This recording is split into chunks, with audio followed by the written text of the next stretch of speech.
The following stream contains mature content and subject matter. Viewer discretion is advised.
Hello, and welcome to Changeling the Dreaming Stained Glass, episode 7.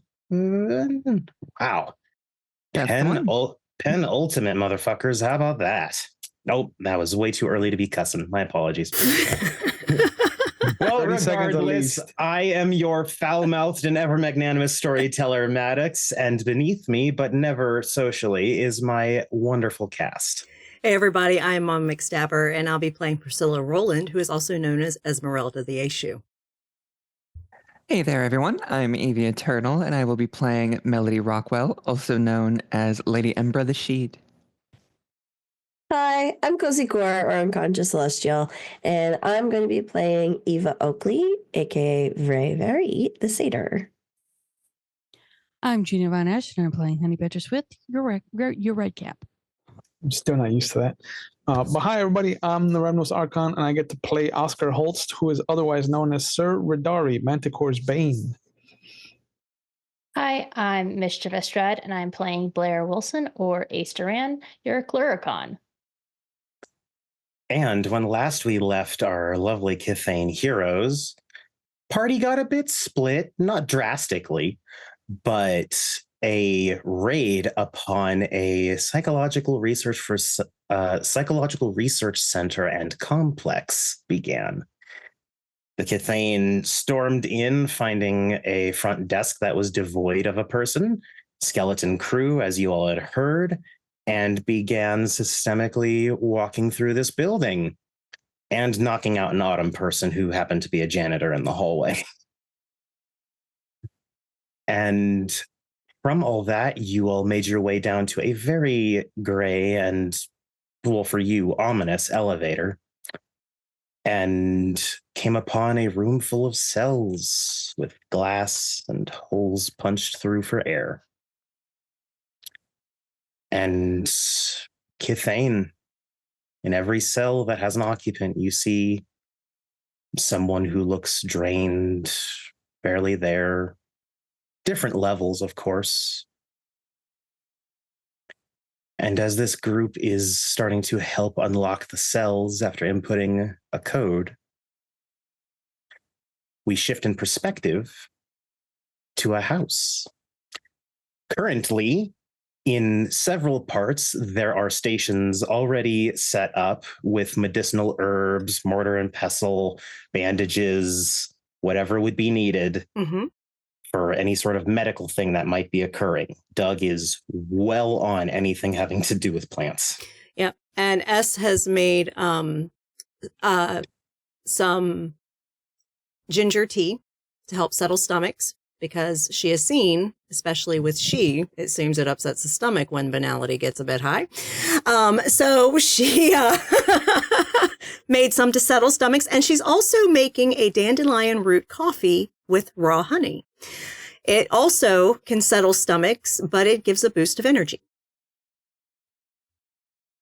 Jali has mainly been dictating from a couple other parties on where to go, because he seems to really thrive on telling people what to do and them having to listen to him. No kidding. Vincent is also already there. He's mainly just sticking by Doug for right now. And then occasionally cutting eyes over at you and giving like thumbs up or nods of encouragement, things like that. Okay. And it's just as you finish setting up another one of these stations that has like some of the tea ready and waiting for it, is when you hear a knock, not soft, but also not like pounding on the door, on your front door. Okay. So she will go and get the door. Opening it, you see a lovely elderly woman in an apron. She has a very done up sort of not quite perm, but that sort of look to her hair, all white and curly and pressed in a lovely little spot. She has a big bright smile, and in her hands is a metal box. It does not look like anything that you've seen her have before, but you do also see a slate black stone under her left arm. Well, that I do recognize.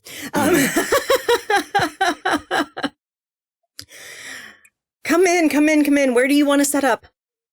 Just point me towards your kitchen. And she will take her straight into the kitchen. And as she's setting up, S is just cleaning up her mess from making tea and coffee and stuff. So, oh, you can leave that, dear. I can take care of it. And you're so wonderful. And she sets that down now, and she steps out of the kitchen with you and sets the box in the doorway threshold. Now, this is the only entrance to the kitchen, or do you have other spots elsewhere? She's like now surveying the inside. From the kitchen, there is actually a door to the backyard. So, does it lock? Yes, and Good. S will go and lock it. And she nods. Does it have a window or anything like that? Yes. I'll be covering that as well, I think, but I can do that. Thank you. Okay. And then I'll let you do it. Kick this thing like it owes you money. Aggie's exact instruction. And she points at the metal box on the floor. Okay, so what she actually does is she turns around and gives it a donkey kick. She's a dancer. She knows how to prevent injury. Don't go with the toe. Strike with the heel. And there is a loud ringing noise, but it doesn't just ring and dim out as sound normally was. The ringing just perpetuates and keeps ringing. As you hear, well, for lack of a better term, you'd think sound effects lifted from a Transformers cartoon.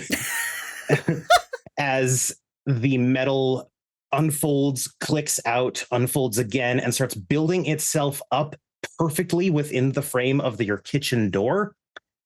And by the time it's done, you see a vault door complete with spinning door handle on the inside. And Doris turns. This is to prevent people from interrupting me, because I realized that I needed something, and Aggie was more than happy to provide. So there is no way I can be interrupted when I can lock a back door and set up this. I love it. I absolutely love it. And she gives Doris a kiss on the cheek. She just beams, her cheeks turning all rosy. It's Boggins. Literally, they smile and suddenly you think of home. I it's know. Really weird. This is why S adores her. And then I don't want to use it too much. And she points to her cake stone, because frankly, it really shouldn't be used too often, because then you can start getting really weird cakes when it starts running out of ideas. So I probably won't be doing too much of that, but just have That's a decent... okay. Vray had her people bring lots of glorious sweets. Good. That will help take some of the pressure off. I really think we need to focus on things that are easy on the stomach. So soups, light fare. Yeah. Recovery foods. Yeah, I recovery understand. foods. Maybe some bread to go with the soup. Yeah. So they can get some carbs. Yeah, Okay. I made ginger tea and dandelion root coffee to help. I will have a pot of elderberry syrup in the works very soon, so that should probably also help. Thank you. Thank you, Doris. And she walks over and like sort of does like a side hug and pulls you in close. Mm-hmm. And I will lean in and hug her.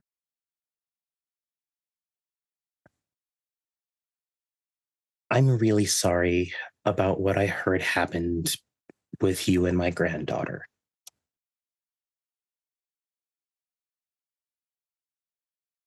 It's not your fault. Still awful. Indeed. But I'm okay. And I am sad that she is not. Bless her heart. She was always very, very big for the breeches she wore. Well, with a grandmother like you, she probably thought she had to be. If only my grandson had thought the same before he turned into a monster. Well, enough about this depressing stuff. Let's get to some depressing stuff. And she walks into your kitchen and slams the door. Politely shoves you away. And then throughout your house, there is an echoing of slamming metal. S is just like, perfect. I'm out of there. And within seconds of it shutting, you hear commotion behind it. Of course. Things clinking, but everything sounds so fast compared to what regular like kitchen noise would be. It's a boggin. This is their thing. And it's a boggin that she is going to pull out miracles. Yeah, yes. She's going to do miracles when it comes to taking care of people with food and comforts and things like that. Yeah, that's just what they do. And S is going to let her work her magic. So...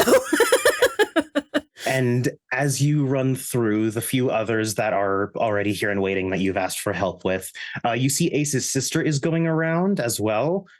She does not seem certain of what she's doing in any way, shape, or form, but she is doing her best to try and help. Is there something that I see that she could possibly help with as I look around?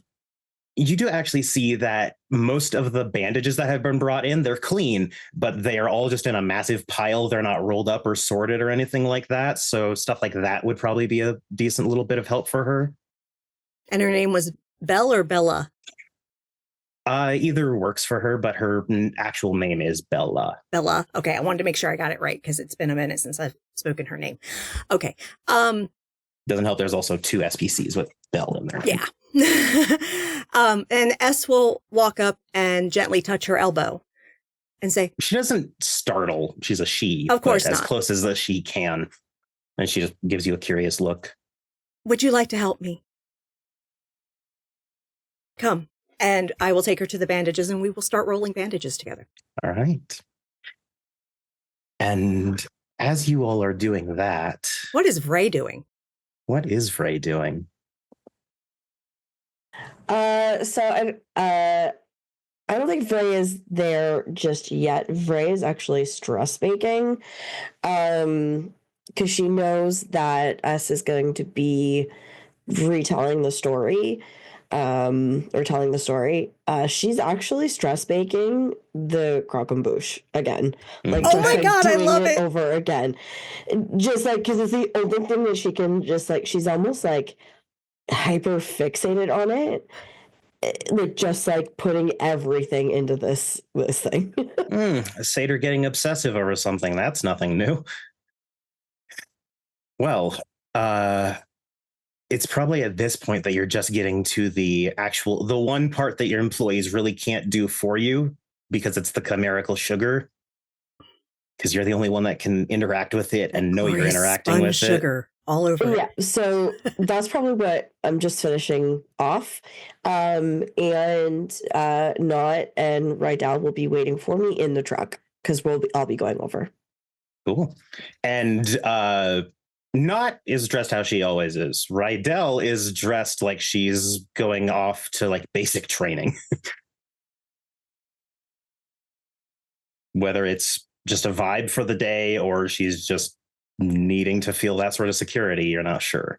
Rydell is another one of the feminine ones, correct? I believe so. Note to future STs, always know your players' SPCs. Unlike yeah, I think similar to Eva, I think Rydell was she, her. There we go. Yeah. Well, I thought she was she, they, but Rydell and Nod are both them. Yeah. Okay. Rydell is also a street artist who purposefully gets caught from the cops because escaping jail is fun.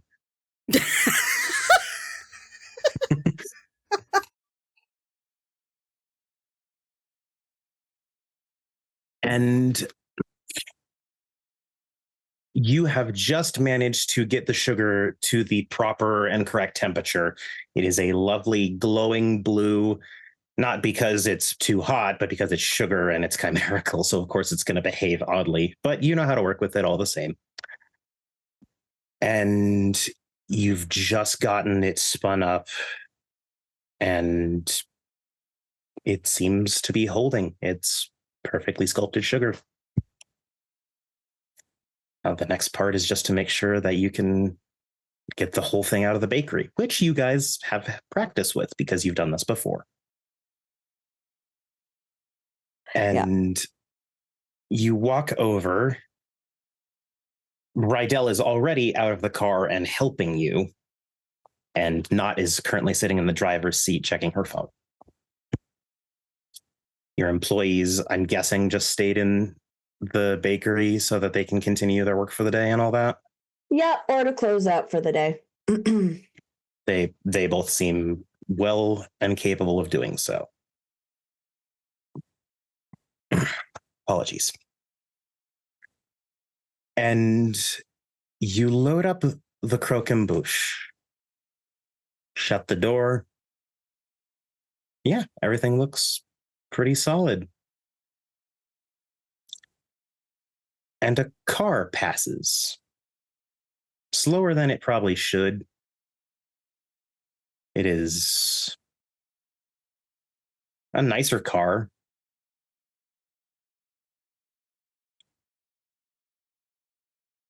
The person in the driver's seat, on the other hand, maybe not so much for you.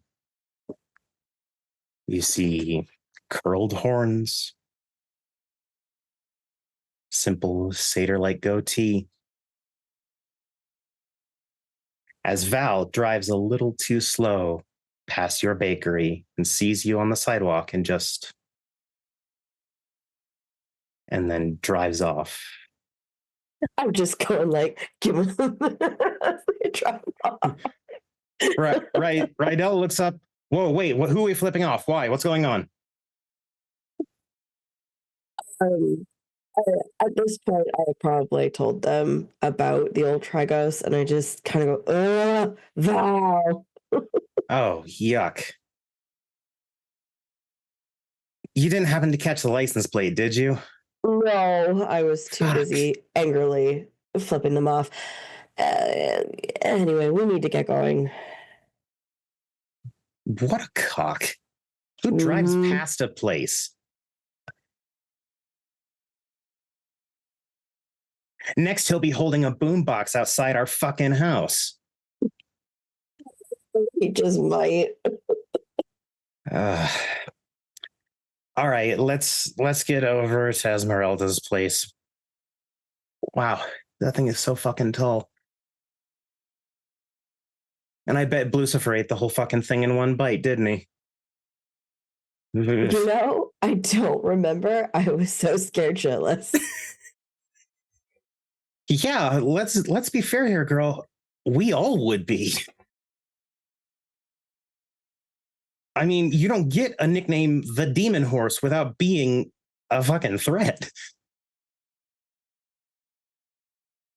Looking forward to hearing this story, though, because I still don't know how the fuck she did it. It was wild. Like, I've seen people fight powerful chimera, and they give them a run for their money every time. I guess we'll just have to see. You'll love it. Well, I guess Not's driving because she has not moved from the driver's side at all since all this has gone on. So would you like to be passenger or would you like to sit in back with your very delicate creation? Well, I'm standing back. Okay. Then I will take the passenger seat and I will just make sure to whirl around if I need to catch anything. And she reaches up, gives you a quick one-armed hug, pats your cheek, and then gets in the passenger seat. And the croquembouche sits perfectly as you head towards Esmeralda. Yes, Rillin. I would like to have one small scene before you transition over, if that's okay. Certainly. Okay. What would you like? As I'm working with Bella, and occasionally I'm chatting with her because I know she can't speak, but I'm at least talking with her so she's not sitting there in silence, You also do know that she now carries a pen and notepad. So she's with her. conversing as we're rolling. She'll take a minute to write some stuff, and yeah. But it's a lot less than you because she has to actively put down what she's doing to use her hands and that's to okay. then communicate. That's okay. But as I'm doing this and looking, I'm also kind of sometimes checking around to see things going on.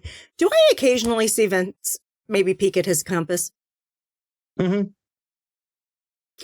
And as we've probably done at least half of the bandages at this point, I'm going to look at Bella and say, I'm going to leave you to do the rest of these. I have something else I need to take care of, but thank you so much. She gives a nod and then reaches into the notepad and tears a small piece of it out and hands it to you. I look at it. If you get to Ace before I do, can you say that I need to talk to them? I look and say, consider it done. And then she goes back to the bandages and all that stuff. Okay. She is doing fairly well with it. Mm-hmm. I mean, she really can't fuck up. I mean, not visually. Not visually. If they're a little sloppy, it's okay. S is not a perfectionist. So unfortunately, they are. I know. Let her deal with that shit. I don't have that trauma. But so she's actually going to pull Vincent aside and tell him that she would like to speak with him for a moment. He nods and gives a quick wave over to Doug, who barely even acknowledges. You see Doug's eyes flick over to the two of you, and he just immediately flips Vince off and turns away and goes back to doing what he was actually doing, which Vince rolls his eyes and follows you. Ez is actually going to take him to the library. The library's been left as is, intact. It's a quiet place for those who want to sit and get away from all this chaos. Okay. So literally she takes him back to the library and says, it's still not working, huh?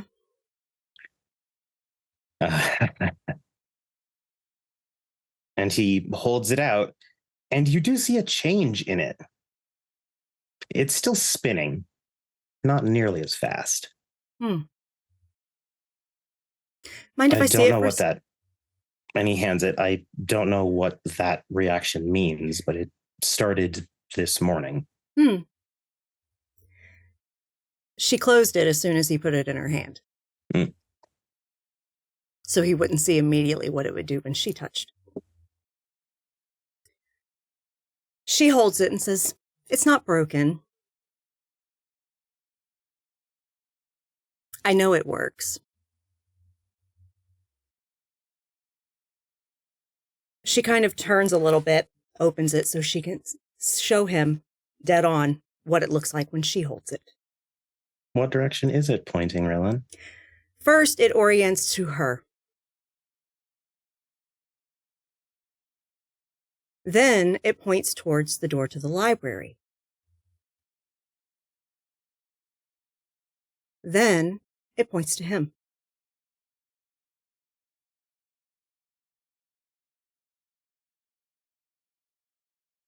Why did it do that?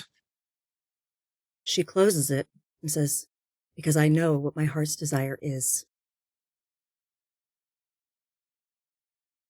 Would you like to know what it is?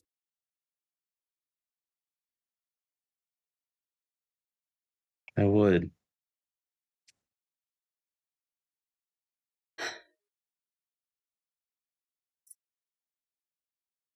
Something about Aishu that is different than she.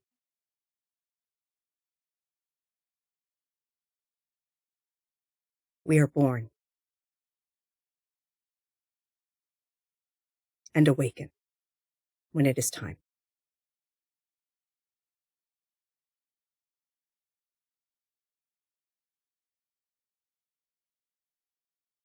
I was born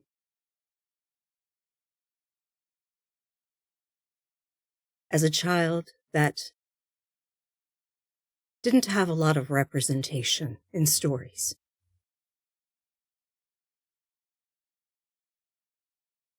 But there was one. In The Hunchback of Notre Dame.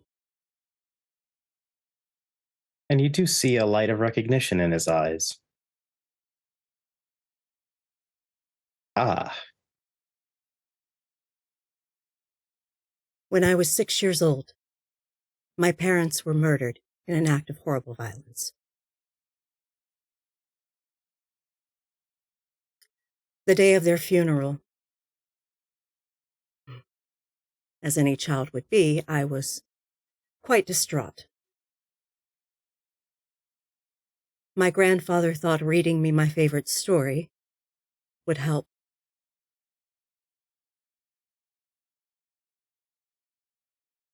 And when he was done, I looked him square in his eyes and I told him, I want to create a better story for Esmeralda.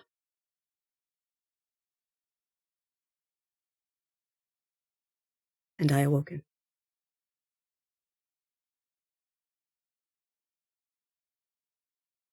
That has been my heart's desire for almost 20 years.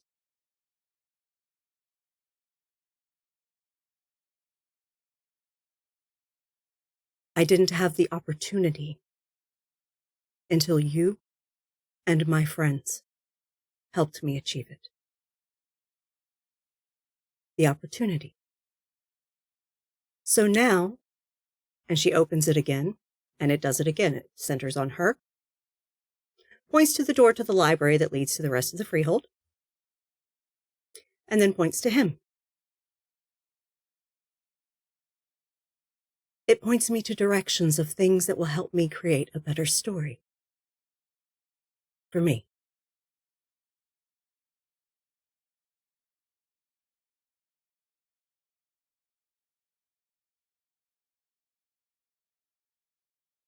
that's better than what I initially assumed.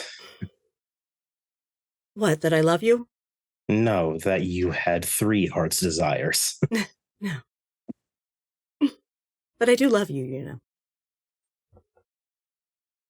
And she smiles, hands him back the compass.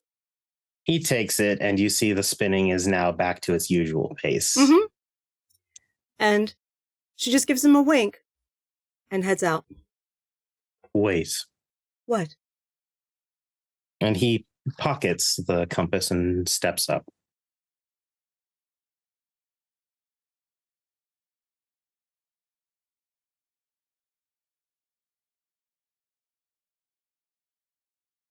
I do not remember much of Arcadia. None of us do. Any who say otherwise are lying. I had a love. I can remember so much about her. The bright smile, shining blonde hair.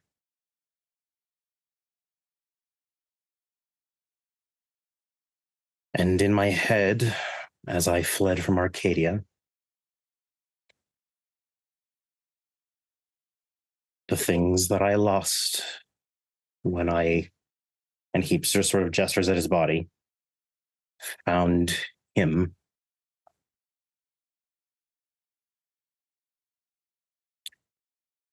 I thought I wouldn't forget a moment of her.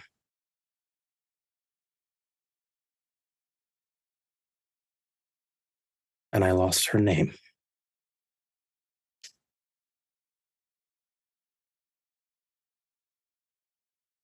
I was so full of grief as I crystallized.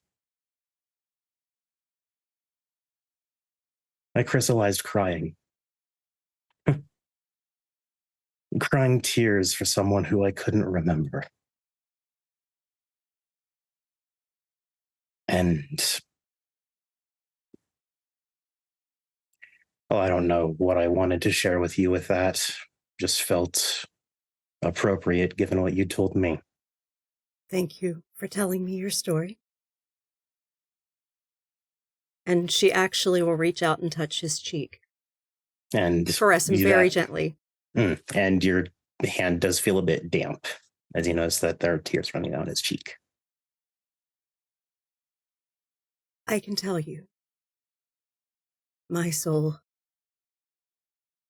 has been around a long time and has lived many lives. I've only recently started to remember. I have had loves.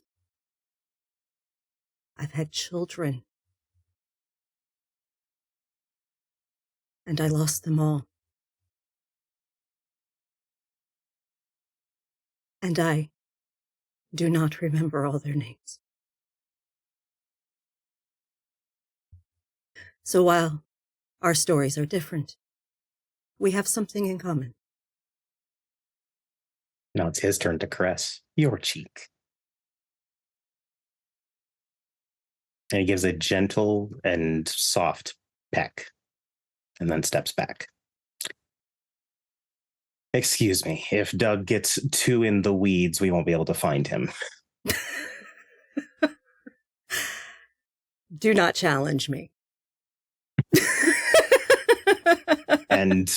And he walks out, wiping away the tears that had welled up in his eye as you both head out of the library. Yes. Hey, rescue team. Oscar, Yep. Charlotte, even when she's barely a troll, she's still fairly decently sized, on par with you at least. And she is leaning on you heavily.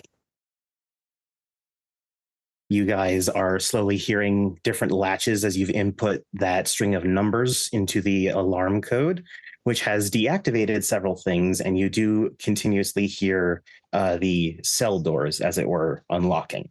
They don't open, but they do unlock.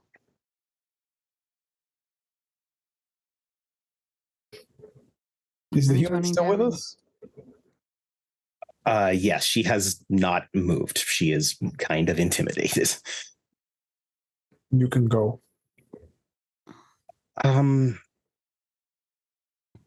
If it's okay with all of you, I think I'm going to stick around. And start helping. Okay. And she walks Thank over you. and will start opening doors.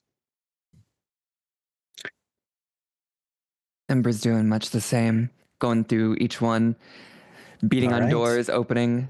Hey, come on! We gotta go! Ace and Honey, what are you two doing while these two are trying to get everyone out of these cells and back into a semblance of cohesive thought? Ace is probably keeping an eye out to make sure just like trouble's not coming. And he's standing up. Most of what commotion you could hear is above you, and mainly what you guys are hearing is very muffled roaring, growls. It's a little hard to track. Ooh. Sounds good. Through a random die roll, Embra, you come upon two cells that are a bit different from the others. Not for their look, they all look the same, but for their contents. You don't see Kith in these ones. There's two cells that just have very tired-looking humans.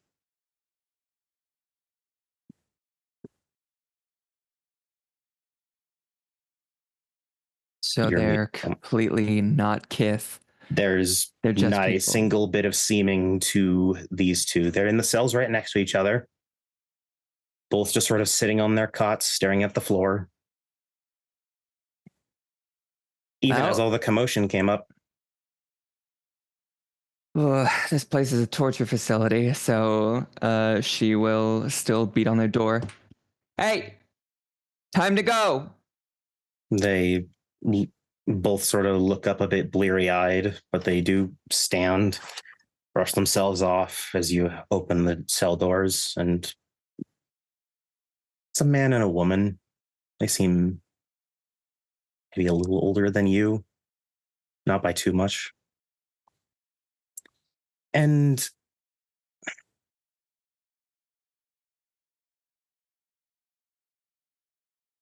there's almost a sense of deja vu around the two of them. They both seem rather plain as people, nothing remarkable about them.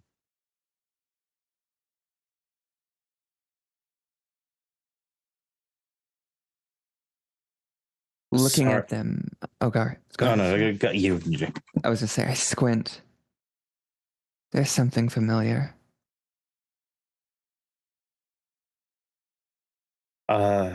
And this is the man speaking up. Are we free to go? Oh, yes. You are no longer being held in this facility. Wouldn't we need to fill out some forms or something like that? No. Just go.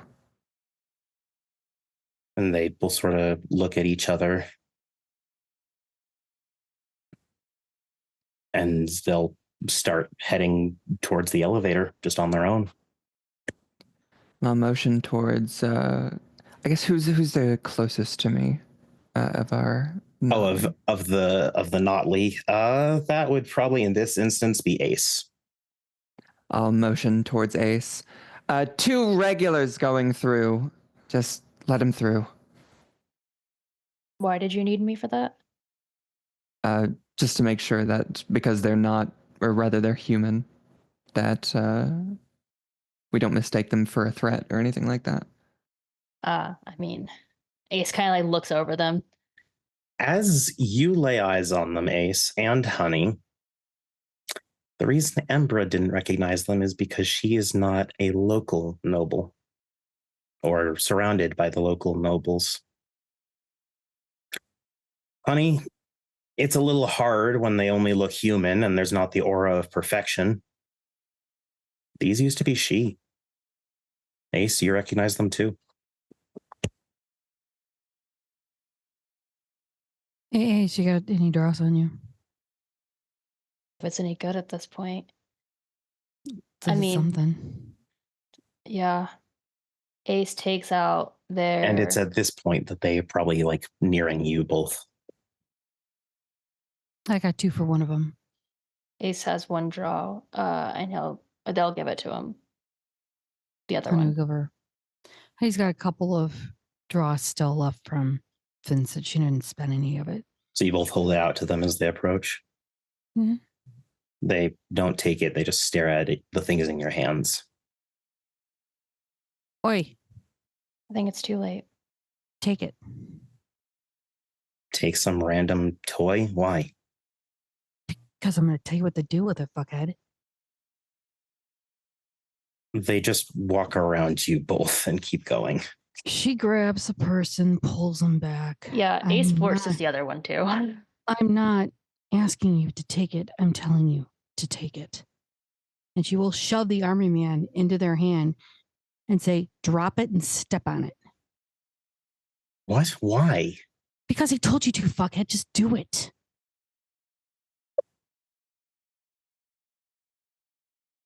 And he drops it from his hand and steps on it.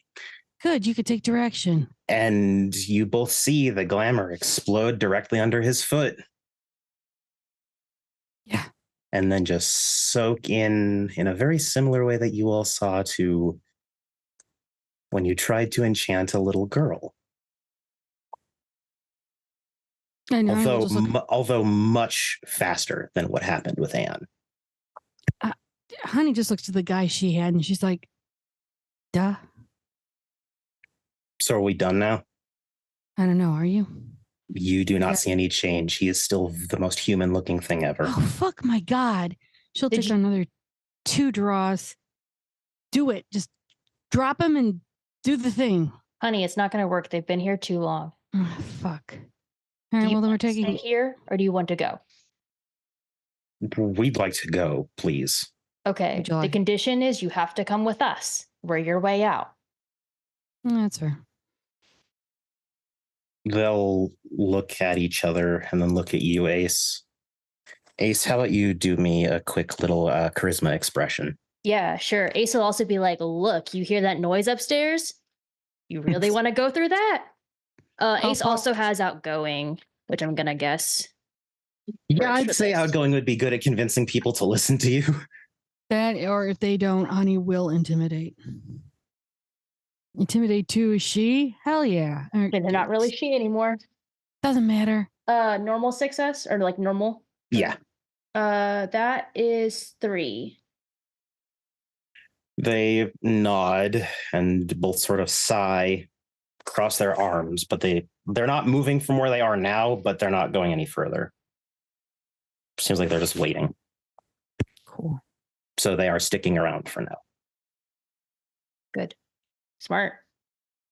Ace will, Honey will show Ace that she does have several pairs of handcuffs in her back pocket. She just kind of goes, don't ask, I just have. I mean, okay. Valid, you never know. You got to turn around and beat a motherfucker with another motherfucker. You need some leverage. You all are over-explaining everything. I'm just tired. Look, we'll get you out of here. We'll get them out of here. Everything will be fine. Sure. Ace will walk over to Umbra because we haven't filled her in yet. They were she. Embra will like stop in the middle of a motion. They were what? Embra, from how you saw those people, they were fucking plain. No distinguishable features, no notable marks, nothing to set them apart as better. None of it. Oh, God. Okay. On the mechanical horror, they had 2 appearance.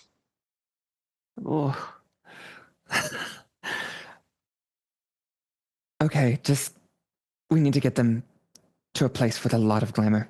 Just keep them with us. Okay. And just keep going sequentially down the row, hoping not to see any more normal people. God.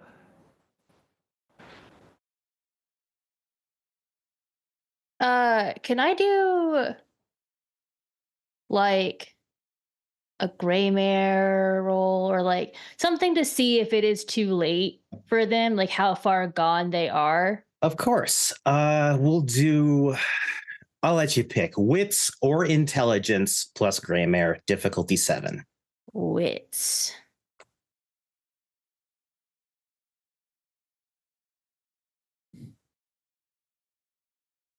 That is 4 successes. 4 successes. After a point, when a Cathane is so inundated with the banal, it can shove them out of their seeming. Reenchantment can be possible, unless they have completely lost themselves to the forgetting, because then they're just a very confused human if it hits them all at once. So you can pull back a Cathane from the brink of most banality ratings, but once it starts getting up into 8 and 9, it's really hard to, if they aren't already completely forgotten and forgotten. But from the looks of it, they're probably closer to lost than savable. Okay.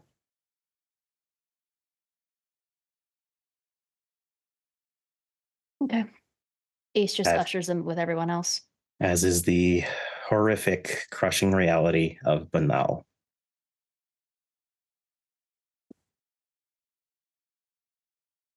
Although they are not the only she that are rescued from these cells.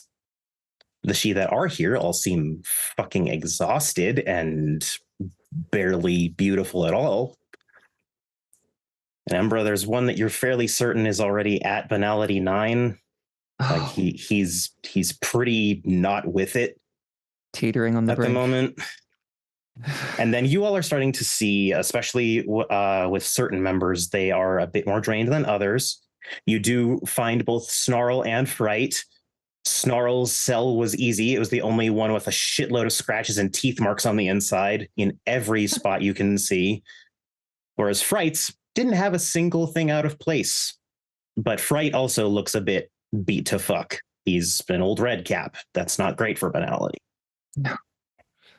And most of them aren't saying much because most of them are tired. And Oscar, Charlotte has been quiet, very quiet. She is near you, barely a troll, but she's clearly conserving what little energy she has. And as you... Oh, I'm sorry, go ahead. I was just going to put her hand around the staff.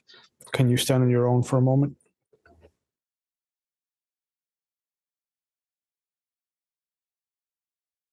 She gives a nod, leans against a wall. And I will draw a set of doorways with my chalk. Just use as many colors as I can to create as many doors as I can for bunking. And I'll even draw like little welcome mats on some of them. On one of them, I'll make like a little door just for Ace, and the welcome mat will just say "fuck off." Okay. And then I'm gonna do something crazy. That's always a great thing to hear from a changeling player. Go for it. What you got? Yeah. I'm going to knock on all of the doors, and I'm going to unleash Wayfair.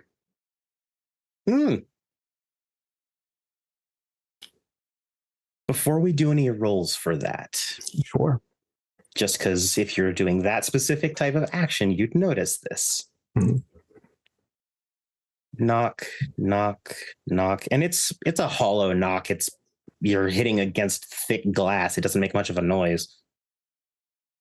But as you go, you notice there's still someone in a cell. You're not sure how anyone was missed. There just is.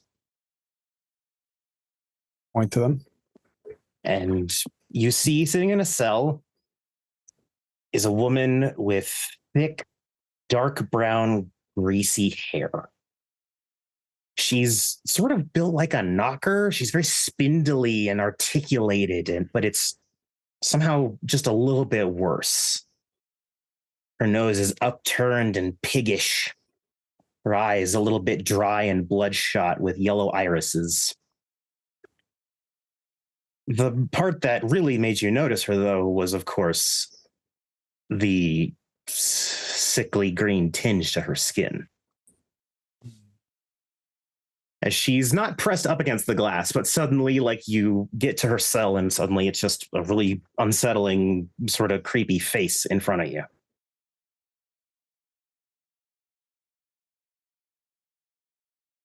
Oh. So Umbra? you're just going to stand there and blue ball me or a day? Or you're going to actually let me the fuck out of here?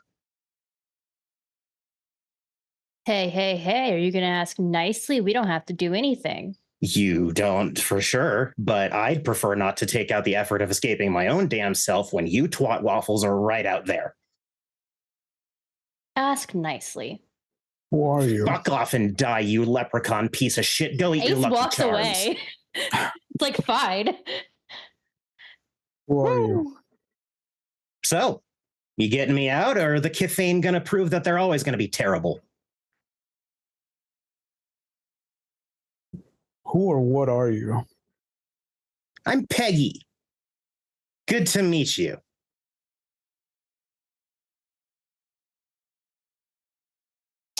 Uh, honey, is she familiar to you?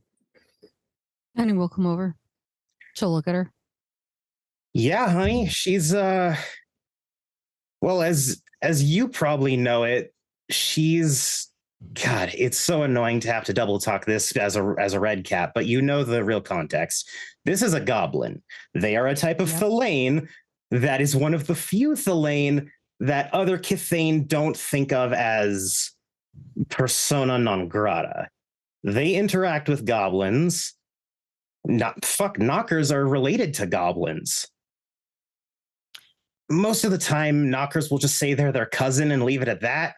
And most people, as long as the goblins don't like fuck things over or cause untold destruction for no reason, most of the time they're okay. Hey, Peg, how are you? Just letting my tits hang in the breeze as I wait for this Dr. Fuck to come and, I don't know, sodomize me with a lamp or something. She sounds an awful lot like you, so I thought you would know her. I mean, she's part of the Bespin. She's a cousin. Oh, shit, you know. Well, that's useful. Yeah, so get me the fuck out of here. I got appointments to keep. No fucking shit, mechanic. Damn it, and Peg, you don't fucking remember me? Fuck you. No, I know you. You're Honey Badger. You think I wouldn't know you? Well, you really didn't say much. And she will just kind of take her fist and bang the door open. Come on, let's go. She takes a breath, steps out. One quick thing, just because this place pissed me off. Okay. And she'll turn and look up at the fluorescent lighting. Now, you all may think that you're hot shit with your lighting and your power and all this shit. But I'm in a really bad mood and I am having caffeine withdrawal. So I think it'd be far better for each and every single speck of light in this place to fuck off and die, crawl up your mother's taint, and try again. And now she gets to roll. Honey will look at Oscar going, keep bunking. And then she has already caffeine drink in hand, ready to hand to Peggy. As you all start seeing the lights flicker and you can hear a buildup of charge and things start to crack and sputter, and then the lights go out. By go out, I mean every single bulb explodes very violently. And he has a flashlight on already, and she'll turn around and give Peggy the caffeine drink going, oh shit. And she takes it and just starts downing the whole fucking thing. Let's go, Oscar. And she's got a flashlight already. And Oscar, your bunk goes off without a hitch because, I hope you don't mind, I rolled that one silently. Okay. Your unleashing is something you need to roll, though. And please mark off one nightmare immediately for unleashing, because I need to be better about that.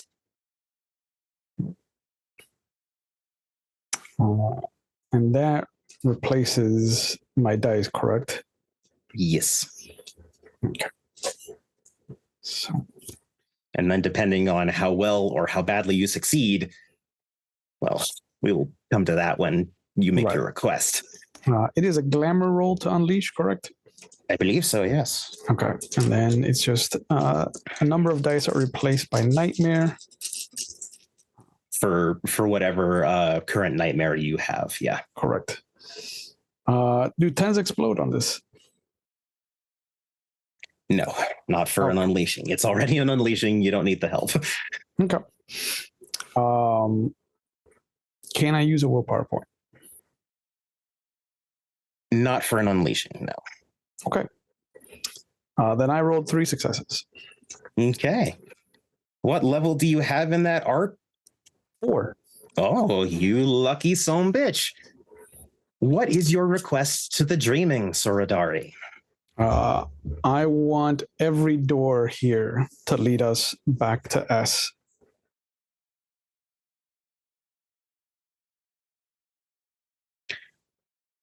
Whoa. For a second, nothing happens aside from the lights going out.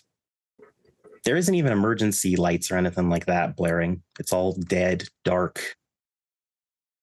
Only light really is from Honey's flashlight. It almost seems like the banality just goes on forever in every direction. And then you hear the slightest as the door begins to scrape along the floor and open into a swirl of rainbow color.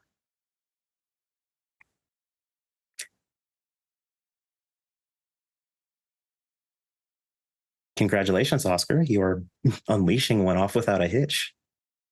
Very close. Get them out. All the doors should lead us back to S. And who is the last person to go? Me? Oh, I was gonna say, we're all just gonna wait then, because I was gonna say Ace goes last. Honey raised her hand.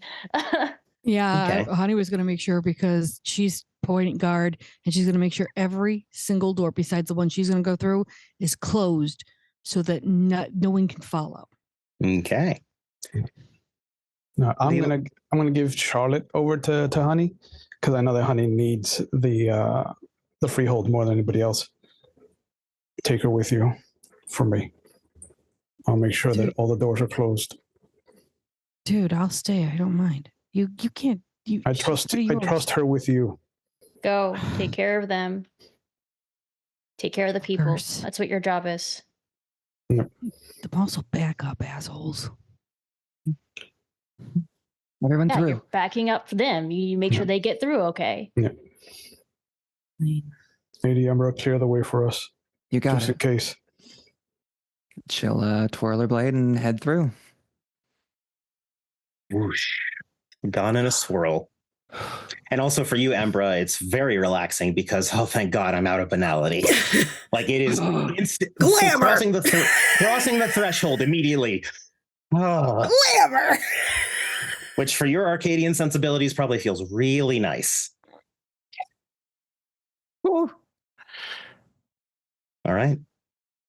And who's next through the portal? Because the fuckheads won't let me stay. Honey will take as many. She'll make sure everyone goes besides her and Charlotte, and her and Charlotte will be the last of all the other Cathane to go through. Yeah. She'll And I will just flip say, them both off as she leaves. and I will say for you, Honey, Charlotte's actually a bit heavy. Like, even without chrysalis or much seeming behind her weight, this woman's built. Like, she's clearly worked out for longer than she's been a troll. Honey will now have to try and raise up her strength because fuck it, no troll's going to be outweighing her. Nope. But as the doors become less needed, I'll close them and then wipe the corners away with my hands so that I break the chalk. Understandable. That's enough to knock them out of the actual passage, for sure. So it is now just Ace and Oscar in this hallway, isn't it? No, one door left. You both hear someone clear their throat behind you. And you see the same secretary. So how does that work? And she's looking past you both and clearly looking at the doorway. Ace looks at her with their changeling eyes and says, magic, winks, and walks through. Wait, what? And oh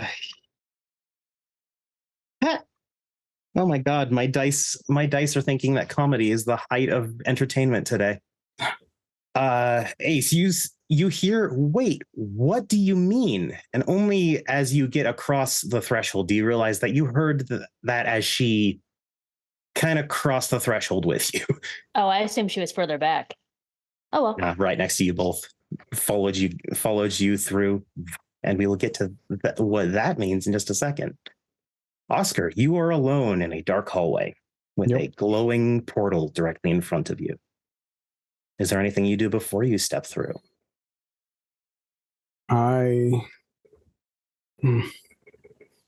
Yep. I will throw the staff in. I need this to return to Madeline, and I'll close the door and wipe the corners. Okay. And I'll start making my way upstairs to find myself a werewolf. Okay. And I suppose we will circle back to that in a moment. Esmeralda, Yeah. you're in the actual freehold part, in the spot that everyone sort of assumed was going to be a receiving area. Mm-hmm. So it's where the most of your volunteers are as well. Mm-hmm.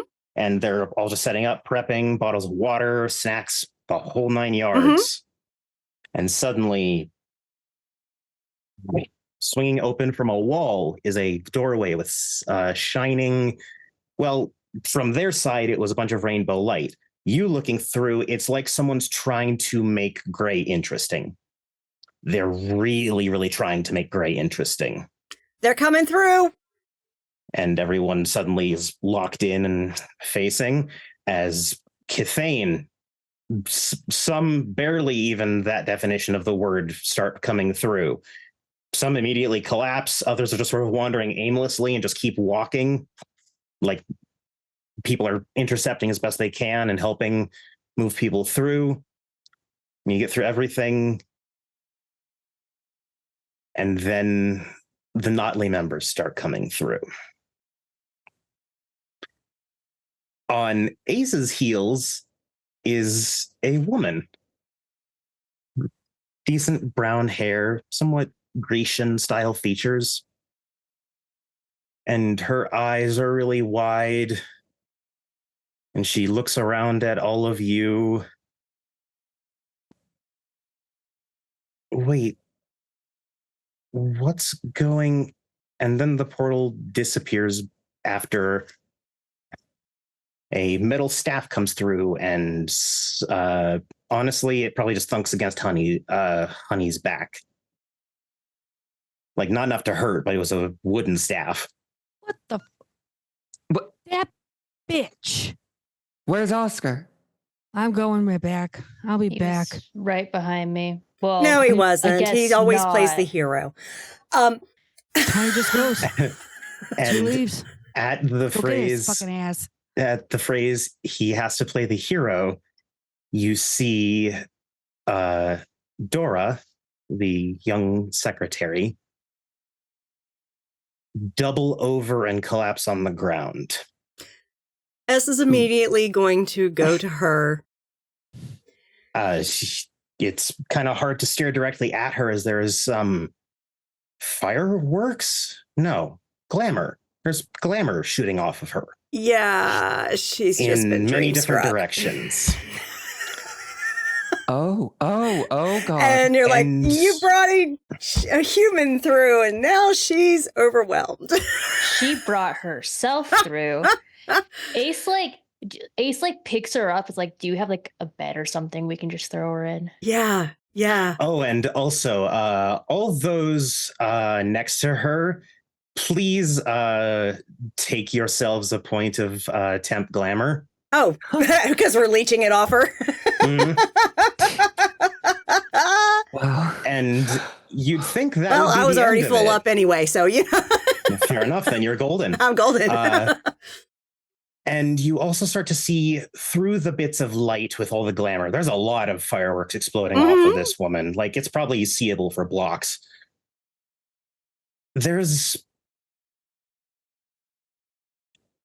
You see slight differences in certain things about her as she's on the ground. Can I roll gray mare to figure this out? Certainly. All right. Ace is already guessing since Yeah, she's awakening. she's already crystallizing, yeah. Yeah. We're going to have a new baby kid in the house. What a great day. Freeing friends, making new kid. I feel like this is going to be Ace's responsibility. Technically, it can be anyone's responsibility as long as they're willing to claim That's responsibility. 5 successes. On perception, Greymare. Holy fuck, the last time you saw one of these, it was behind a bathroom stall. Yeah. All right. Chrysalis. Yeah, let's get her to a room where there's not so many people all at once. Come on. Follow me.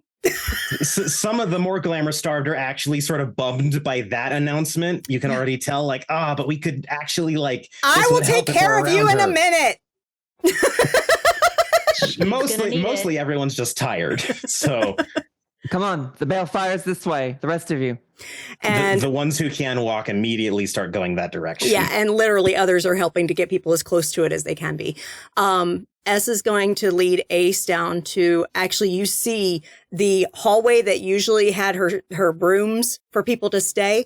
It now actually has extended, and there's two halls going off each. There's a hall going off each side. So now there's 3 wings of rooms. And she's like, look, we'll take her down this wing, give her some peace. And I'll take her into a room. It automatically shifts for whatever this new baby kith is going to need. And we lay her down in the bed. And it's very bright. Lots of light colors, spring sort of vibes, plants growing. You can somehow hear bird calls, even though there's no birds. And it's probably by the time that you've laid her down, she's passed out. Yeah. Oh, yeah. Chrysalis. It's exhausting. For some, it can be very intense. She is a little different. Her ears are gone, moved higher up her head, pointed.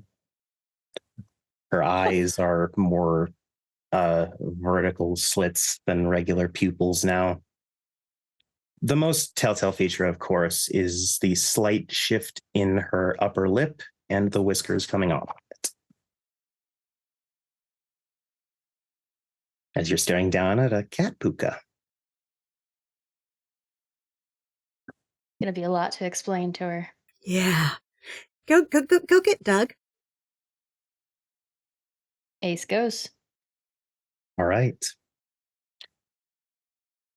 And now, before we get into the weeds of too much else, for my triage center, could you all please do me a favor? For whatever task you are completing in this triage, please roll the stat you feel applies, the skill you feel applies at difficulty 8.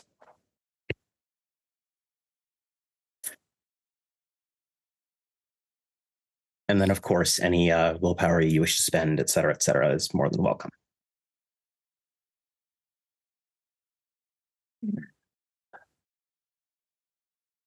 I'll spend a willpower. Trying to heal people up and get them food, get them comfortable around the balefire, blankets, etc. Okay.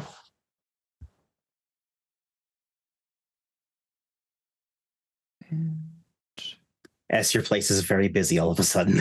Oh, of course it is. It's fine. This is probably the most Cathane that have ever been in this freehold. And yes, that counts for anything your grandfather would have hosted before. S loves it. She has been in an empty home for a year. It is quite the opposite now. Difficulty 8, right? Mm-hmm. All right. 3 successes total. With Gotcha.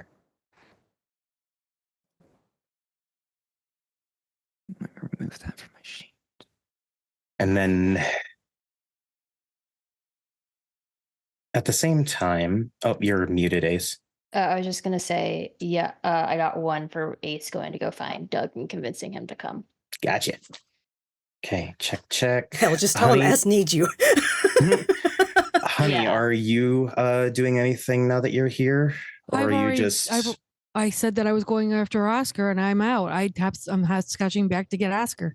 Okay, so you are moving as quickly as you can back towards downtown. Esmeralda, I don't think lives directly near downtown, so it's a little bit of a jaunt. Hence hopscotch. All right. Ace and Embra. Ace, you do find Doug. Send him on his way. He's more than happy to listen.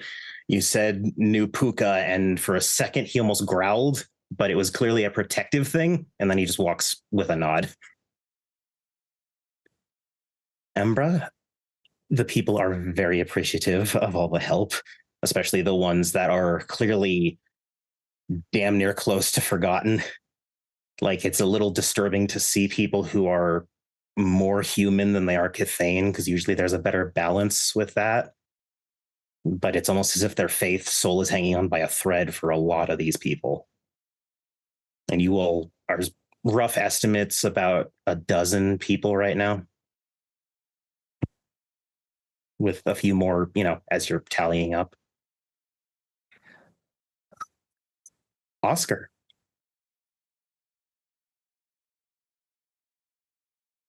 You head up the elevator. Yep. That somehow still has emergency power. Most Nice. everything else doesn't. Excellent. And as it opens, the hallway is very different from the last time you walked down it. Limbs, blood, some black substance that's slowly eating through the wall, claw marks, smell of something burning. A lot of violence happened here. And all you can see is the aftermath. Come out, hands up. Claire? Wolves? I don't know the proper parlance. There is suddenly someone in front of you. They just were there after a blink. She seems interesting. Biker girl, shaved head, tattoos covering her head. Intense brown eyes. Oh. Hi.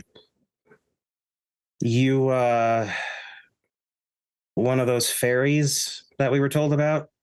Yeah, that's me. What do you want? I hate to ask, but I need a way out.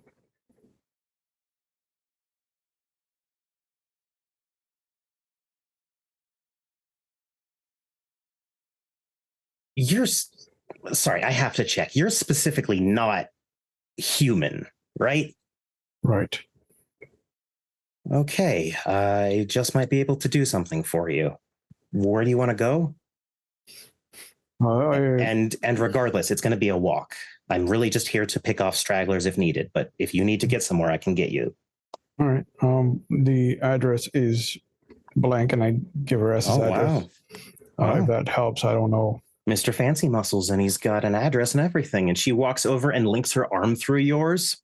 Oh. Now, nice. just look in here, and she takes out a compact mirror, and with a click, it swings open. Oh. Has Oscar ever been on a roller coaster before? Yeah, of course. Then you'd recognize the feeling of your stomach flipping upside down. Oh. And suddenly, this place is different. The layout's almost the same, but it's different. Oh. There are... Actually, sorry, I realize I have to do a quick double check on something with one of my players. Junie, for a certain phobia that I don't want to mention out loud, Yep. is the general building material those ones use okay? Or is that also off the table? That's Probably fine. should have checked. Okay. We're good. Oscar, you are surrounded by webbing. It looks like thin, reflective steel. And it's coating every wall. Every broken light is shreds and tatters of webbing. This is not the dreaming. No. What's that? It's our special place. Oh, well, then it's more similar than you think. This is our special place. We call it the Umbra. Oh, yeah, no, this is frightening compared to the dreaming. Oh, no, not everything looks like this. This is just because we're in a specific kind of area. I almost didn't want to become a werewolf. Unfortunately, you can't, hun. Believe me, people have tried. Seems dangerous. Oh, it is. There's many a cautionary tale, especially that Sam guy. Anyways, how do I look in the Umbra? How do you look in the Umbra? As a changeling. You look like a Scandinavian myth made manifest. There's frost coming off of you. Your horns are prominent, polished, and sharp. You look like you belong, like wandering through Norway or something like that. Like down to even your chimerical clothes, whatever they would normally look like, you look more like a fucking Viking. Truly. The frost in your beard really built up now, too. You look like the quintessential description of a troll. Like you look what all trolls aspire to be in this moment. All right, come with me. Don't talk to anything. Oh, same rules as the dreaming. Got it. Let me do any talking for anything that would come up. I'm not the best with this place, but I'm better than you would be. Okay? Oh, 100%. Cool. All right. Just take my hand. Don't let go. Break my hand if you have to. I promise it will not last for me. And yeah, follow me, and she'll start leading you through these tunnels. I'll do my best to follow, but there are points where she'll have to pull me because I am just entranced. And it's pretty fascinating. There's things lurking in the shadows that you see creeping around. And there's some things that, why is that moving like that? That's an outlet. Outlets don't move. And it's a whole lot of stuff like that. This place is really different. I think this is the closest that Oscar has been to a Wilder, because he'll literally like point at things. What's that? Why is it doing that? And oddly enough, normal? she gives explanations. That's normal. That's not, but not a problem. That's incredibly weird, but we're working on it. Just answering as she can. Not always with the most detail, but occasionally you get some truly werewolfy answers. And what you can really feel from this place that is different from the dreaming, because the dreaming, you all know what it's like. Infinite possibility. Everything can happen in the dreaming. That's been a fundamental rule of existence. This place feels more representative. Everything is shown here. And not shown in the sense of visual, shown in a sense of being. It's a shadow, a reflection. It feels like the world, but exaggerated just a little. And truly, the only reason you can tell that is because you're Cathane. Cathane noticed that sort of environment, even if it's different from the dreaming. And as you work your way through weaver-infested tunnels, Vrevari, you and two other lovelies pull up in front of Esmeralda's house. Rydell happily helps you get the croquembouche out, up the porch steps, and through the front door, which I am assuming Esmeralda mercifully left unlocked. Absolutely. Especially since Honey probably also cleared out the same way. Absolutely. But also, S had tasked Aggie and Led to get chariots for people. So if nobody's coming out that way, Honey will have a ride home. I have to find out that Oscar left. Yeah, I know. Hey, Esmeralda, guess what's parked in front of your house? What? A shitload of vans. Okay. Some of them even have the Bellerophon logo on them. Because they stole them. Yes. Knockers are resourceful little buggers. I fucking love knockers. And Ray, it doesn't even take a full minute before you find them, because you, Not and Rydell, I'm assuming, are tearing ass through the house looking. As soon as we get there, we get there not realizing that they had already started to come through. So as soon as the door opened and we saw people, it was like struggling to not just drop, but to just run. And it doesn't take long to find those idiots. You see, Vronos looks like shit. And he is in the room with the balefire, as is the rest of the Tragos, because where else would they be right now? Gar looks a little bit better, but still fucking awful. The banality clearly took its toll on the both of them. And I didn't say anyone else from the Tragos was in there, did I? I think I've mentioned everyone already. Remy. Check. Remy. Remy looks the best of them. Remy always had sort of a way to push through those sorts of things. But even he's a little bit fucked up. At minimum, the members of your Tragos who had been disappearing, at their lowest banality would probably be at about a 6 right now. So they're fucked, but they're not necessarily like totally foregone either. Well, we knew that each other were there, right? And Vronos is the first to very slowly blink. His horns are slowly coming a bit more into focus as he sits in this place. Hey. I gotta say, this service is absolute shit. I called for help days ago.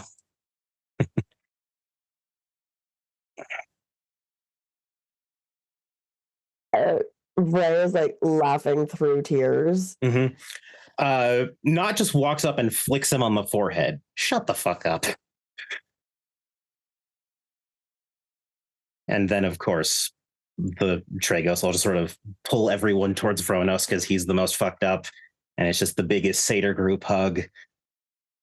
By the way, the Balefire room is now a lot warmer because there's a lot of satyrs in it, which has just increased the population of this room significantly. But even as you all sit there with the banality almost pouring off of them, the glamour of the freehold is not letting it soak into anything else. There's more glamour than banality, and that's a great way to keep banality at bay.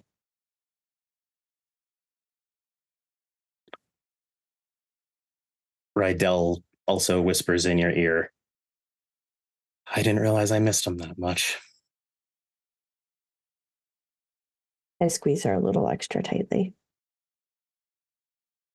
And most of the satyrs are just in a very comforting cuddle puddle at the moment. No movements or funny stuff. They don't have the energy. S comes in with her crow and takes her to a very special seat.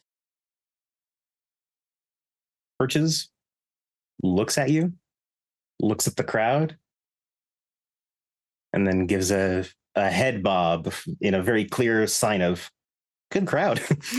Behind the seat, S grabs a walking stick and a pair of very old and worn out running shoes. Your dear crow indicates to lean the walking stick against the chair they're on. She does. And put the shoes directly in front of them on the seat. And she does.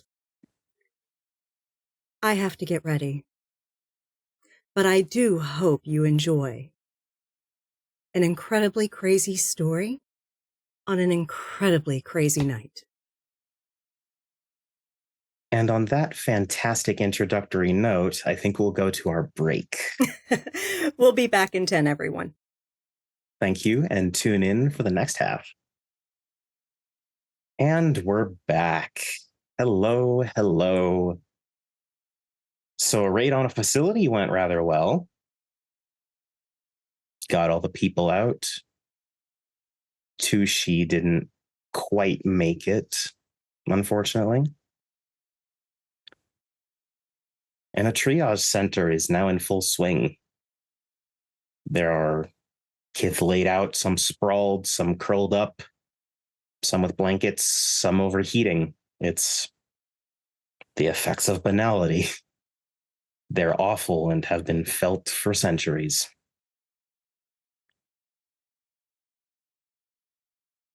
The volunteers are excellent. They're doing exactly what they need to, helping set things up. I am so damn proud of these kids. S really is. She is so damn proud of these kids. And she actually walks up to Embra and asks her, those two there, and she points to the two that appear to be just human and not seeing things. They're sort of inching towards the front door.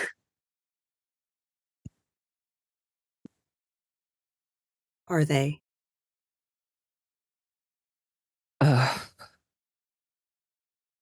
She looks very awkward. They might be too far gone. I want to take a look at them with my Greymare I'll do the before I same to, approach them, because I don't want to startle assess. the humans that seem to be uncomfortable. I will do the same just to help assess, because yeah, this is bad. Ace is watching this from the background. Okay. Difficulty? Let's say 7. 7, okay. My detail-oriented apply? I'd say that'd be a good shout for this one. Okay. Can my enchantment apply? Absolutely, because enchantment is how you potentially revitalize a lost kith. Ooh, that's gorgeous then. Okay. And technically, those breaking dross would also could be considered enchanted in that way. I got Okay, 7. 6, 7. 6 and 7, let's go.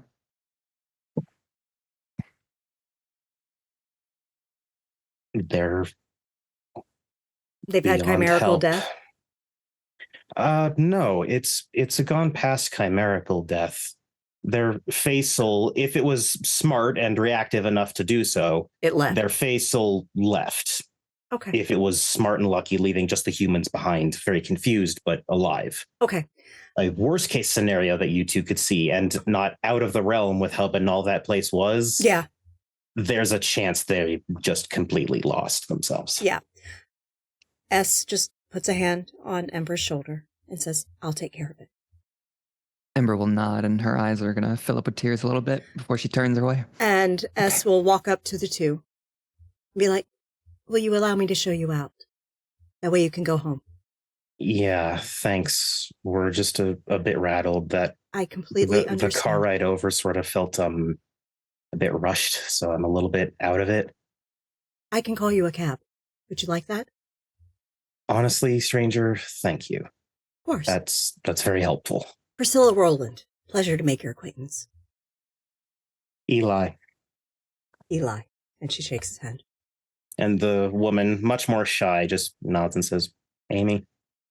Pleasure to meet you both, Eli and Amy. Glad we got you out of there. And she opens the door from the freehold into the home and says, please come this way. They follow. And she will take them to the front door and text an Uber for them. And they happily shake your hand, and then they wait on the sidewalk. Mm-hmm. They don't run anywhere, but you can tell that they're both happy to now be out of the unfamiliar surroundings. Mm-hmm. And says it should be here in 10 minutes. They both nod and give a thumbs up and thank you. And then as they as you walk back into the house, you do hear their conversation, and you're just really lucky that you're in a freehold when you hear it, because it's pretty banal. Mm-hmm. How's the weather? Yeah. Oh, etc. Yeah.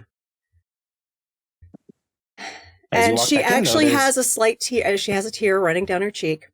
Mm-hmm. And she goes back into the freehold. Ace will have seen their conversation reaction, and we'll walk up to him and say, I'm sorry, I know that it's not the answer any of us wanted to hear.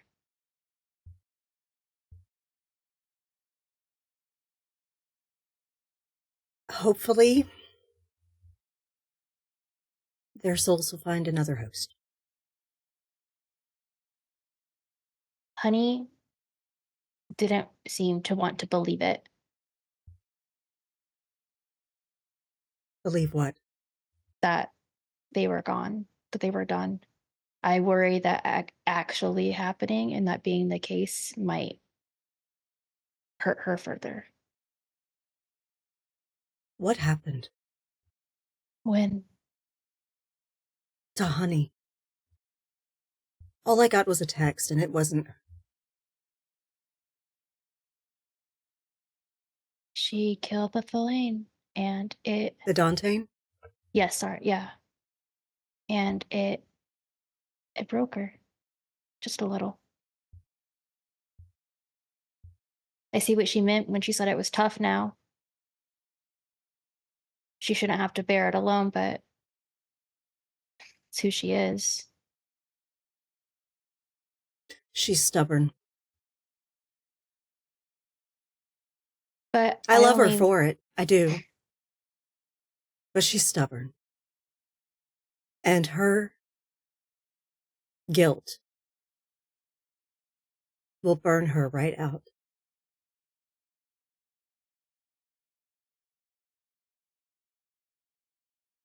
Which is why I just wanted to let you all know. All right. I have an idea. Maybe it will help. She's going to go and find Vincent again. This time she's not pulling him away for some, scandalous interlude in the library. At the moment, he is spoon feeding some soup to a boggin who looks like he has seen far better days. Do I recognize the boggin? No. Okay. Fairly young man, you'd guess maybe 19. I have a question for you, Baron. And he turns, and you can see that for a second his expression's very casual because it's you. Mm-hmm. But as soon as you say Baron, yes, how may I help? There is a noble knight in this city that has done a deed that no one else could. A knight of House Scatha has destroyed a nightmare. The Dante. It will never come back. And he will set the bowl down and continue spoon feeding with his left hand, take out his phone with his right, and type something, hit something, and then lock his phone and put it back in his pocket. However, the cost to her was great.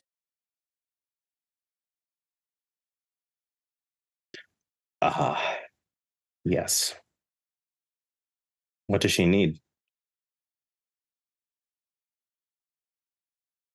Honestly, a therapist.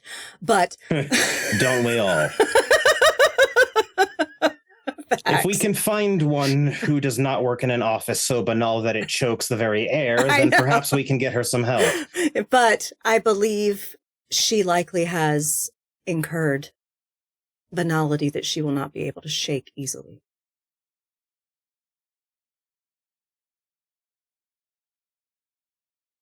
I believe, from what little I know of her situation, she will be stable. I do not know any proven long-term techniques for reduction, but I can look into something if that would help. Indeed. I mean, I don't know much that survives fire. And she just gives him a wink and says, I appreciate your time. And you just hear him mutter Smokey and the Bandit for some reason as you walk away.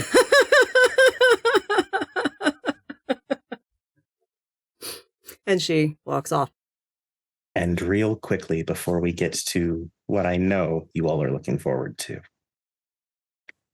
Oscar, you come out after she holds out her compact mirror again and says, you don't need to even do it, but just to test something, look into this mirror for me. Yeah, sure. You look, you see yourself, your representational self. Oh. Still clearly you under it, but it's probably a bit more troll than it is you. That's new. Oh, you can see it too. Neat. Okay. No. Well, okay, you can't do that part. That's obnoxious. I hate having to pull people through. And she links arms with you again and looks into the mirror. No. And your stomach flips once more. Oh, does that ever get easier? The more you do it. Okay. I hope I don't get used to that then. Or you could go the other way, like some of our dimension hoppers, where they do it like it's breathing. Hell, there's some who even do it by accident. Do you know how annoying it is to have friends that you have to cover every reflective surface with before they come and visit you? No. I know what it's like to have a wife that doesn't allow you to be in a freehold for long times because she'll drain it. But you know, I don't know what those words mean aside from the wife part. But gotcha. Honey, you pull up outside the building. There are some in like bikers' jackets, a few motorcycles just hanging out, shooting the shit. A couple of them look like they've recently been in a fight. Some bruises around their eyes and just visible bits of skin. Talking to one bald woman with some really impressive tattoos along her head is Oscar. As she walked you to the front of the building in the Umbra and then brought you back out. No, Really? That was a nice trip. Did you have a good fall? I like her already. Thanks. I'm Oscar, by the way. Oh. No offense, but I don't give out my real name to... Oh, I didn't give you my real name. Oh? Honey Badger. That's her real name. Darla. No, it's not my real name. All right. But you can call me that. Darla, I'll extend my hand out to her. I owe you a trip through the dreaming to repay you for this. She shakes your hand. Well, if that's the case, perhaps we can start an exchange program. I don't know if it feels like a roller coaster, but it will be just as strange for you as this was for me. I can be pretty strange. But you know what they say?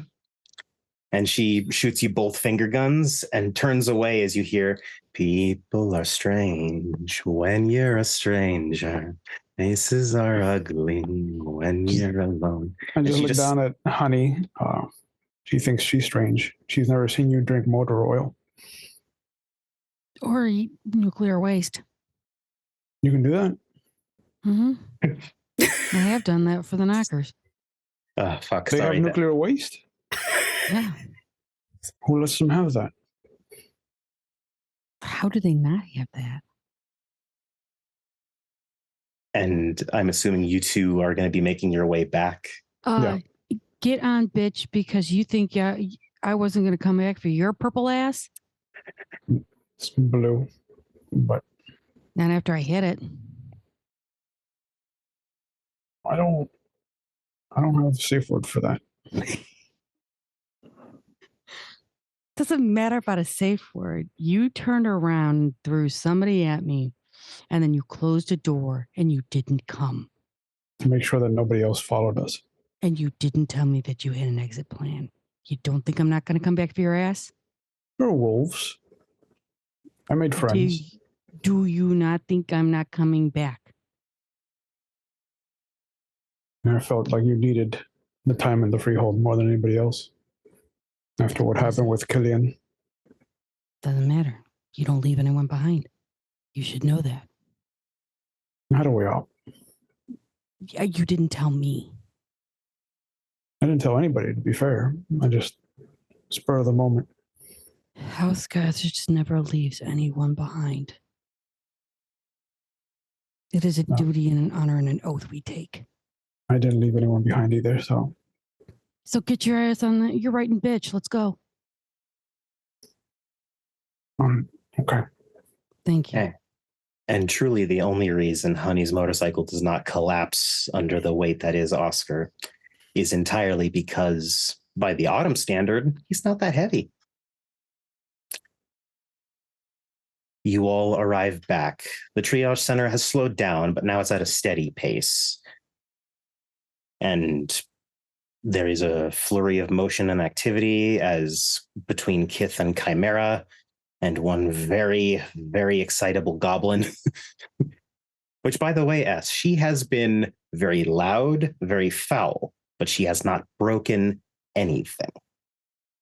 I do think that it'd be funny that if she and Ace start go to some place where there's an open space, whether it's the actual backyard or just an open space in the freehold. There is a backyard in the freehold. It is a wide open area with mountains in the background. It's gorgeous. Okay. Yeah, I feel like they just gotta box it out after their interactions in the place. I feel like they gotta box it out. So Ace would offer, is Ace being diplomatic, or is Ace being a Cluricon and just saying, hey, we're going to fight, and then she'll be compelled to fight? They won't compel her to fight, but they'll say, hey, we're going to fight. Oh, all right. And just sort of cracks her neck and gets ready. And while you are a Cluricon, she does hit surprisingly hard. Some Thulane are actually very well practiced at being violent, especially this one. And things are just starting to even out and settle in as Honey and Oscar arrive. And at the same time, Embra, you get a text from the werewolf saying, we're now leaving location, helped one of your buds out. I'll smile and send back, thanks, see you at home. Vray, not proposed a braid train for the Tragos, because most of you have longer hair. Although for the ones who were captured, their braids are a bit sloppier than the others would be. I proposed that it was kind of like a mixture, so it was good bad, good bad, good. So that it was at least an even pattern of quality. And you all are brought and gathered into a wonderful spot with a strange crow sitting on a chair next to a pair of shoes and a walking stick. Oh,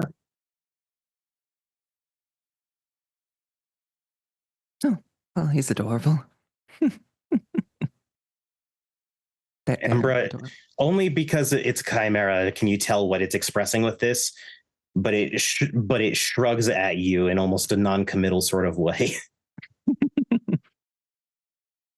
S is not seen in the freehold. She is actually in her room in the freehold getting ready. All right. I'm going to go find Brindle's staff.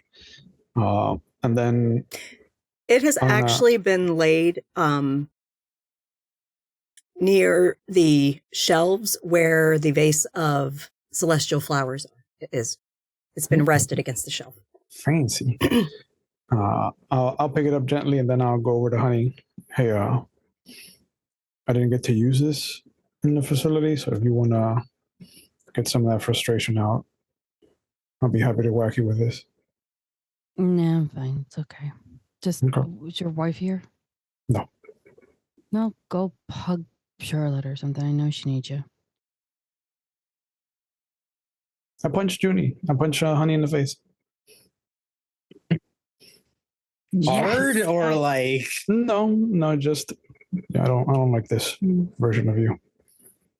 Not as Honey, are you? I chose. Honey, are you dodging? Oh fuck yeah!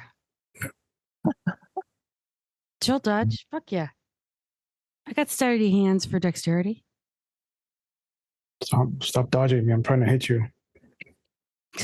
You're a whiniest bitch. You Stand can't still hit so me. I can hit you. Yeah.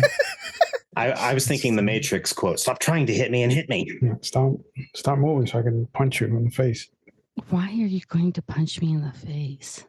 to see if that brings you back. It's not going to bring me back. Have you been punched in the face? Not by your weak hands. No, then we don't know yet, do we? It's not going to work. All right, just You know stand what I still. did. Let's see what happens. I don't want you to punch me in the face. As we leave on this bizarre conversation, Ace, after a slugfest with a goblin, who hits pretty decently, she stands up, bleeding from the lip, one of her eyes already swelling. We're even. Catch you later, twat waffle. And then she walks further into the house. And you hear behind you, Ace turns around.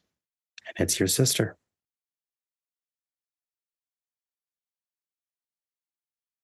And she just steps forward and pulls you into a hug. Ace hugs them back and starts to ask how they're doing, and then like stops midway through, realizing that like Bella can't talk back, and then just hugs her harder. After a few more seconds of hugs, she pulls away and she's already holding a slip of paper out to you. Looks at it. I had an idea while you were gone. Okay, what is it? She hands you another piece of paper. A way for us to have our cake and eat it too. I'm gonna need you to elaborate. And the last piece of paper. Anne has said from the beginning that she wants the family together. Mm-hmm. We cannot, in good conscience, leave Mom the way she is. And then hands another piece of paper. Should we chimerically kill her?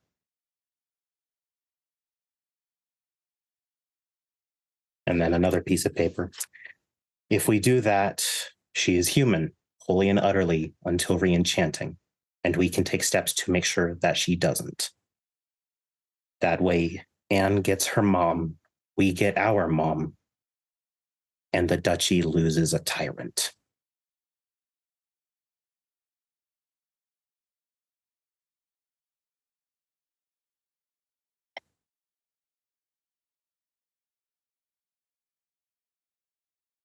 I don't know. It's obviously better than literal death. I mean, maybe. Depends on the person. I don't even know how we would do that, though. And now she writes something fresh down, like she didn't have these bits prepared. And the note simply says, I've seen it done.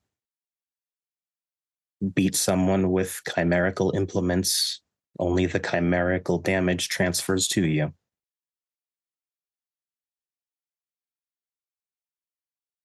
She's also getting misty-eyed as she's explaining this, because even though it's not as bad as actually killing someone, it's not pleasant for changelings.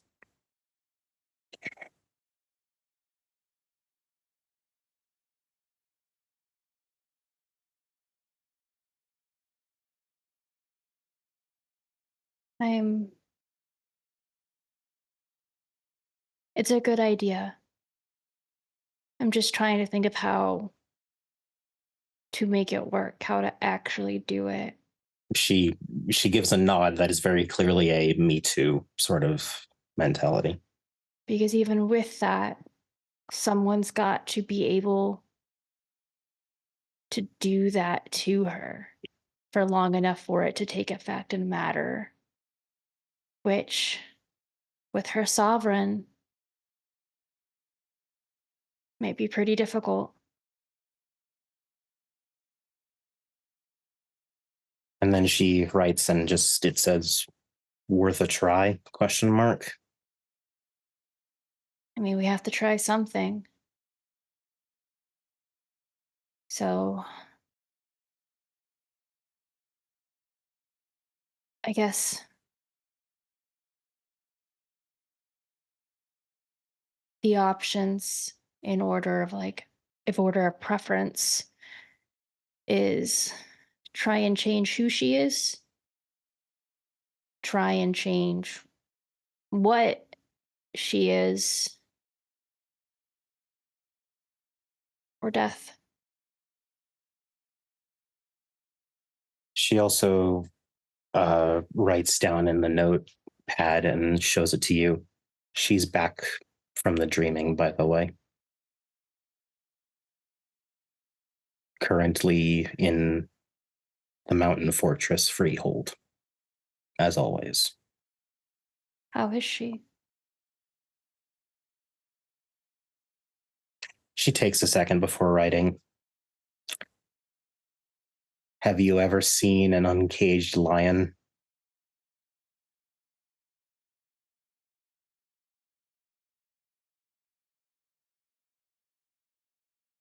And then after a bit, she stares at her note, scratches it out, and then just writes, not good. It makes it even more difficult because it sounds like she's veering towards Bedlam to go the entire opposite way.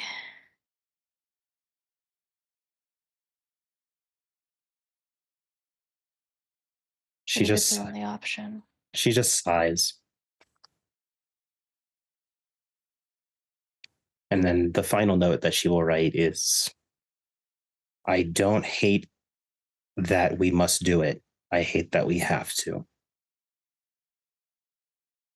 Yeah. And then she just goes in for another hug. If Ace will accept it.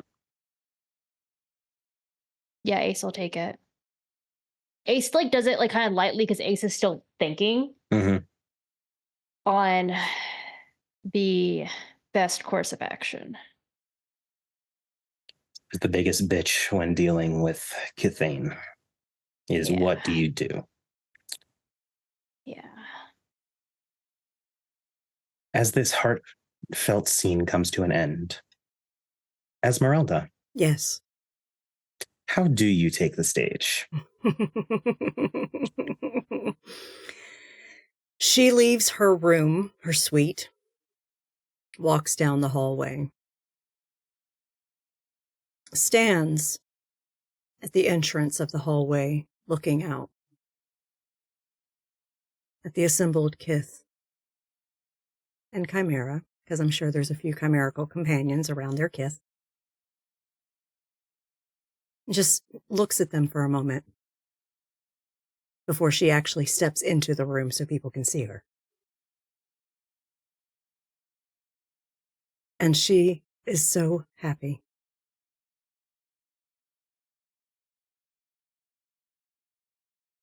While it's not the most ideal of gatherings, it is one of care, compassion, and love.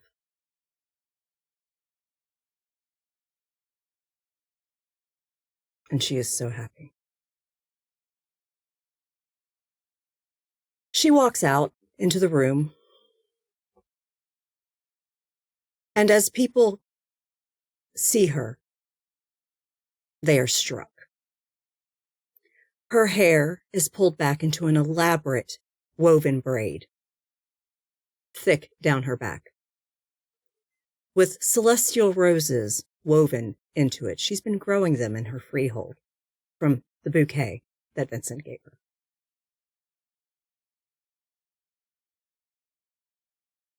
She is wearing a moonbeam gown.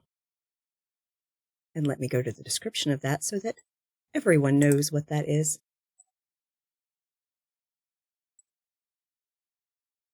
The dress she is wearing is strapless, goes to the floor.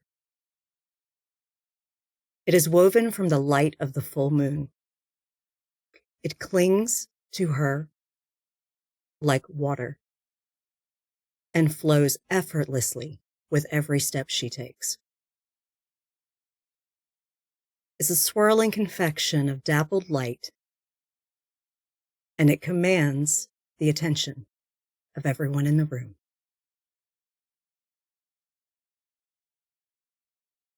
And for each person whose eyes are drawn to her, it inspires both their awe and their deepest desires.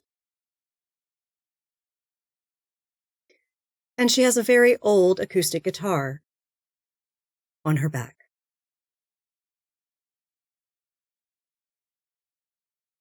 She smiles to everyone that she passes as she walks to the actual circle.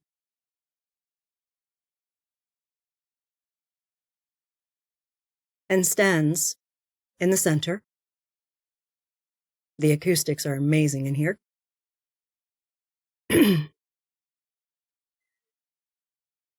She gives a smile to Luna,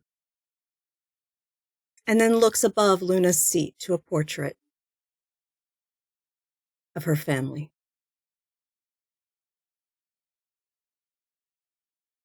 And looks around and says, "Thank you, everyone, for coming together to help each other.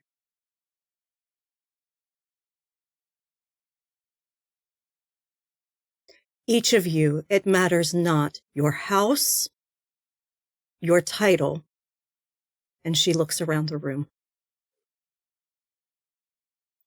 "or your legacy.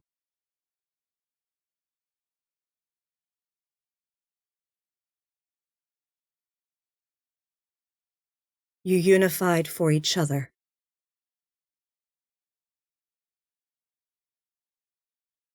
That is how legends start.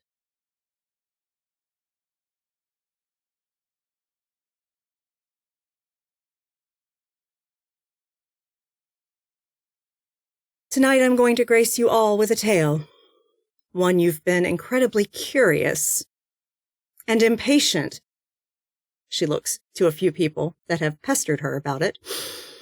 You see Vincent pointedly look away. Mm-hmm. Just for a second. To learn. But before I do that, I need to show honor to the Oba that taught me everything I know. She takes the guitar off her back, begins to strum. This is her bunk. She sings a song about her magical Max.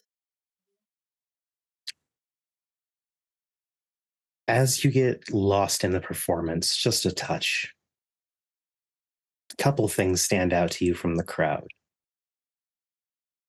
Bakari, Isabel, even Ahmet is there. You didn't see him come in, but he is there. And everyone else is listening the way that people who've gone through an ordeal can. Of course.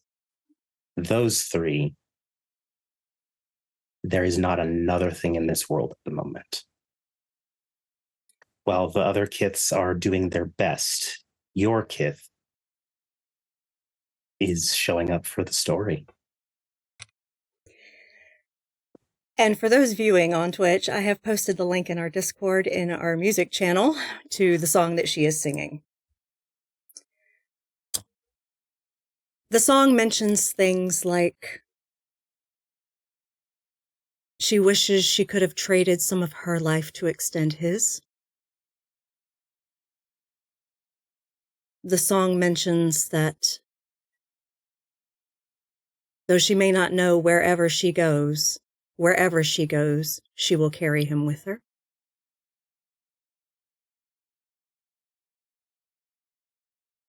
And that soulmates are not always lovers.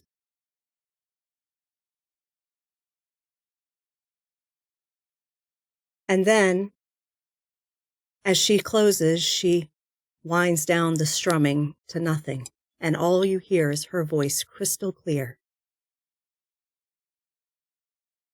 So farewell to my friend, who taught me to love like a beast, and to feast like the queen that he fed turtle soup. Little boy from Paris to the States, check the facts. That was magical Max. He was black sheep and mischief and love for his craft. He told me that I was Apollo 13. On that very last day, he said, shoot for your dreams, little girl, for the stars. Well, I'm taking you with me. This one's ours. I know what you'd say. You'd say, on with the show.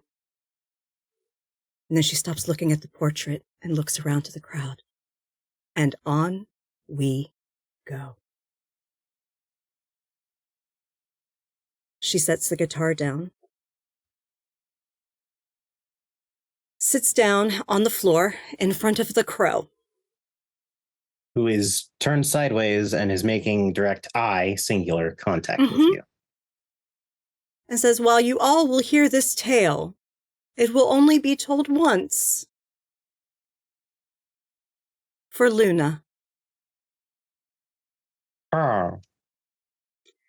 And she goes into the retelling of how she slowed Lucifer. Doesn't miss a single detail. And neither does the die I just rolled. As Esmeralda tells this story, for those who know it and those who don't, it's still enrapturing. Fascinating. I'm actually going to work the room. Oh, certainly. Yep. Which will also infuse a bit of an emotional attachment to the story. Okay. One extra thing before you do any of that, just so you know, because like I said, the die don't seem to miss anything tonight. As Esmeralda is telling this, she's so caught up in the narration that no one sees an enormous metallic blue horse with glowing red eyes step into the freehold from the backyard. Fitting through a door he should not fit through. Fitting in a space he should not be. And it's only until you get to the very end that you suddenly feel the silhouette over you. And she knows she can sense him. She's written him. She knows his signature. She stands up and says, I told him the truth. That he was the most beautiful dream I have ever seen. A dream of freedom. She gently strokes his snout and says, and then I asked if he would let me ride him. And what did you say, Blue Mustang? And there's an intensity. The glowing red eyes do not help with it being a calm-looking creature, as the gaze more sort of passes over like the gaze of Sauron, as everyone's like, they're not freaking out, but it's very much a lot for them to be in the presence of. And it finally sighs and says, I allowed it. Yes, you did, my friend. And its voice is so metallic. Of course, because it's a metal sculpture. It is, but it's also metallic, and there's a growl behind the words. Because as much as it's not considered the same now, it's still a demon horse. And she says, and thus, now you all know the tale of why the moniker of Lucifer was incorrect. This is the Blue Mustang. He is wild and free. And he is glorious. And on that, he rears up on his hind legs and slams his front hooves down with such force that you all know, if not for the fact that this is Colorado and we don't get many, it would almost feel like a small earthquake. S just whispers under her breath to him, show off. And he leaned down and said, the floor is intact, isn't it? and then nods to the crowd and leaves the way he came. It's almost as if he can just sense when that story is being told. Embra is gonna sit up in the crowd and just yell, Esmeralda, tamer of demons! And Esmeralda does a very elaborate curtsy as her tale concludes. Hey, Esmeralda. Yes. Guess what else happens? Bit of rapture. Fantastic. It's as you finally stop that everything takes shape. You guys see, similar to the fireworks of a chrysalis, but its own unique flavor. As glamour pours off of Esmeralda. If you have any temp spent, it's not spent no more. Those of you who are also around her, if you have temp spent, it's not spent no more. Rapture is insane. Does this help any of the ones? There is much revitalization. Good. Not I don't expect completely. miracles. No. But you definitely moved something into a better position by far. Stories come back. People's seemings start to solidify more. There's actual foundation and structure to what they are again.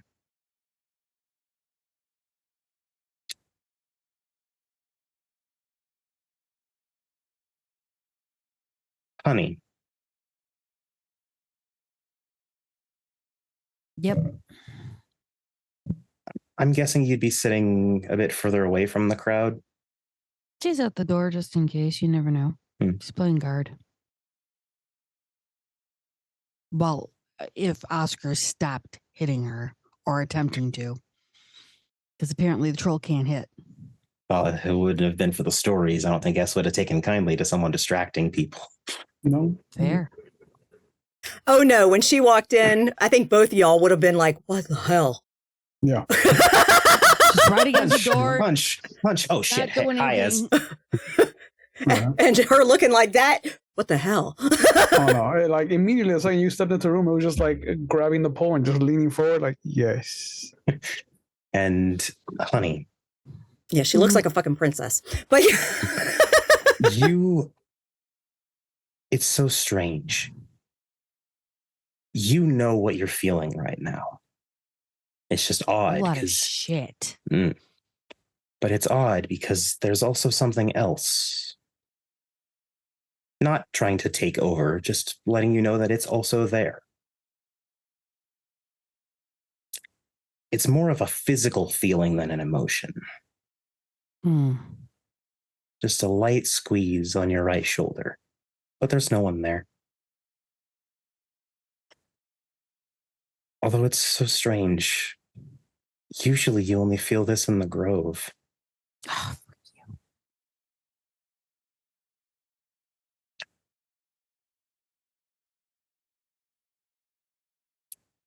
And Vray. Artragos is reunited. Vronos passed out trying to braid your hair. And it's a really shitty job. And as several other of your members pass out, Remy even talking about the things he wants to cook when he's better.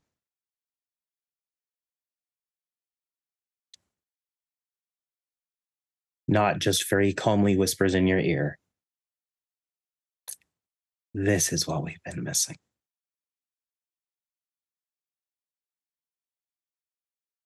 I'm just snuggling in closer to all of them.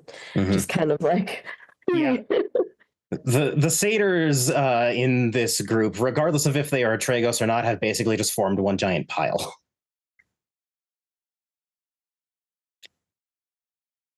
And from all of this,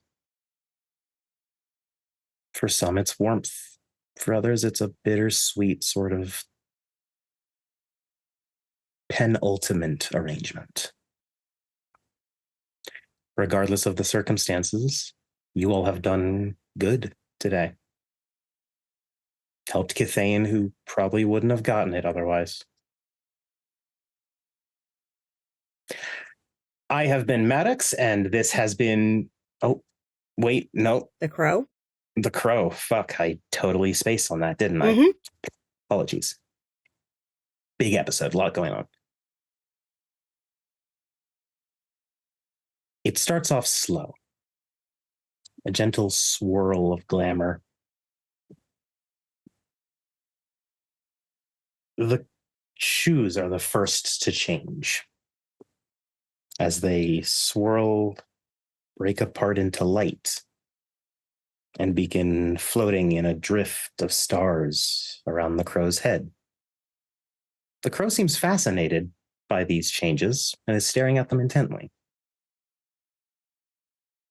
Before the stars all drift and settle onto its back and head. The shoes going only a little bit before the cane.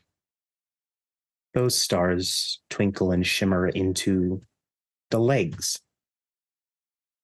And the story coalesces in flickering chimera. An Aishu riding a blue horse. And that image drifts, pours into the crest, the breast, the chest, whatever term you want to use. And the glow begins, bright white. And the glow starts to stretch as you see arms, fingers, head, ponytail. And the glow then starts to dissipate and fade out, starting at the extremities, moving towards that center point where the story entered the crow's body. And it fades, the dimness going into complete dark and putting off no more light than a regular person. An Ishu woman, older, although with Kithane, it's always hard to tell exactly how old someone is. Sharp, intelligent eyes that know so much. Playful smirk on her face.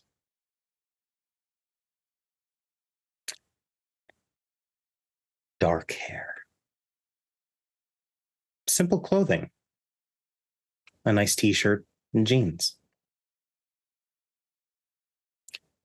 Esmeralda, it's like staring into a gender-bent photo album. She looks so much like him. Not exactly, but so She much knows like the him. eyes. Because even if the only photo she has of this person is when she was a very young child, she knows the eyes.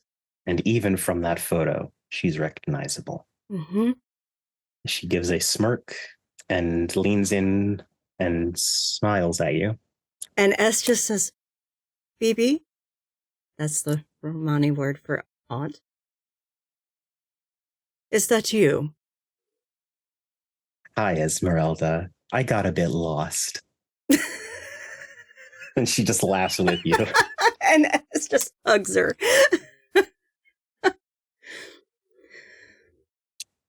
At the same time, Vray, your Tragos, seeing this lovely act of story, cuddle closer. Honey, quietly, you feel a hand take yours. It's your uncle. She won't say anything. She's already kind of choked up because of her mom. Mm-hmm. Ace, your sister sits with you watching this. Muted expression on her face.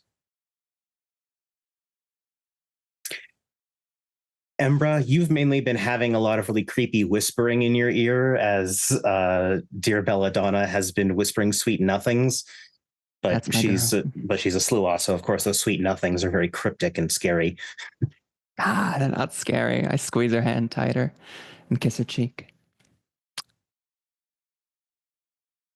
And Oscar, you even get a text from Mari. With a very excited tone to the text, it says, "I made lasagna!" Exclamation mark. Send back a happy face, and then I am still alive. Thumbs up. Good. I told you to.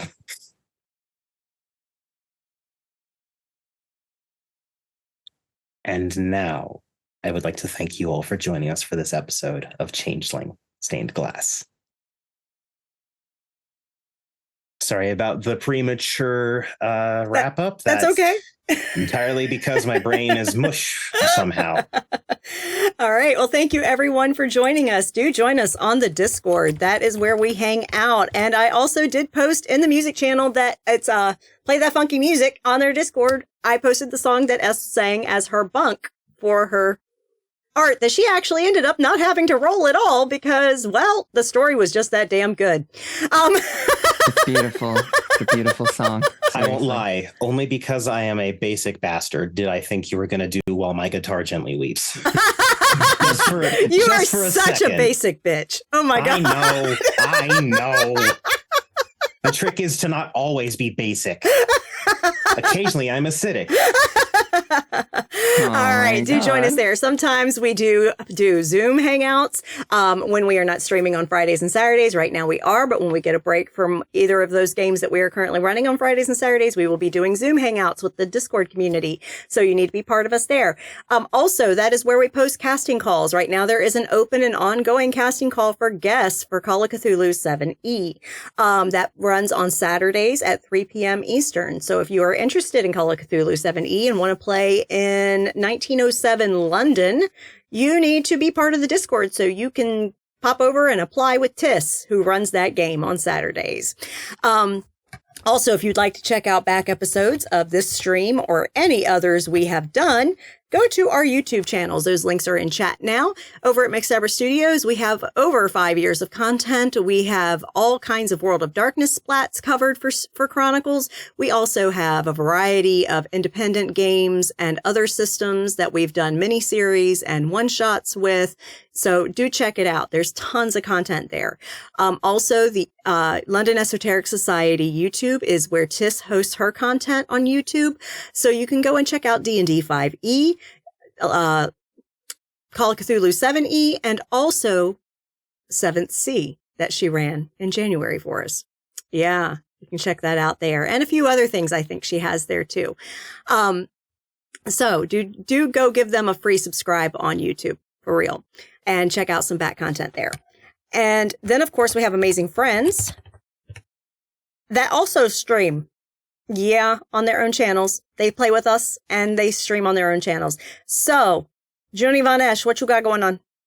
Emotional damage. Fuck you, Maddox. Yay. Love you, Junie, as always. I mean, in the nicest possible way. We have got to make Honey happy.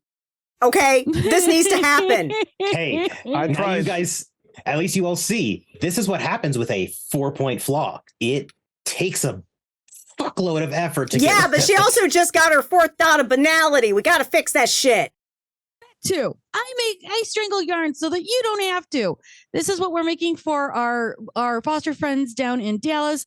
Pokemon bags, unfortunately copyright, so I have to call them monster bags. Other than that, we choke yarn, shake yarn, and do a whole bunch of other shit with yarn. I eventually sometimes kind of play games, or I just sit there and talk with everyone, especially when Ravenos turns around and says, "Hey, you want to play a game?"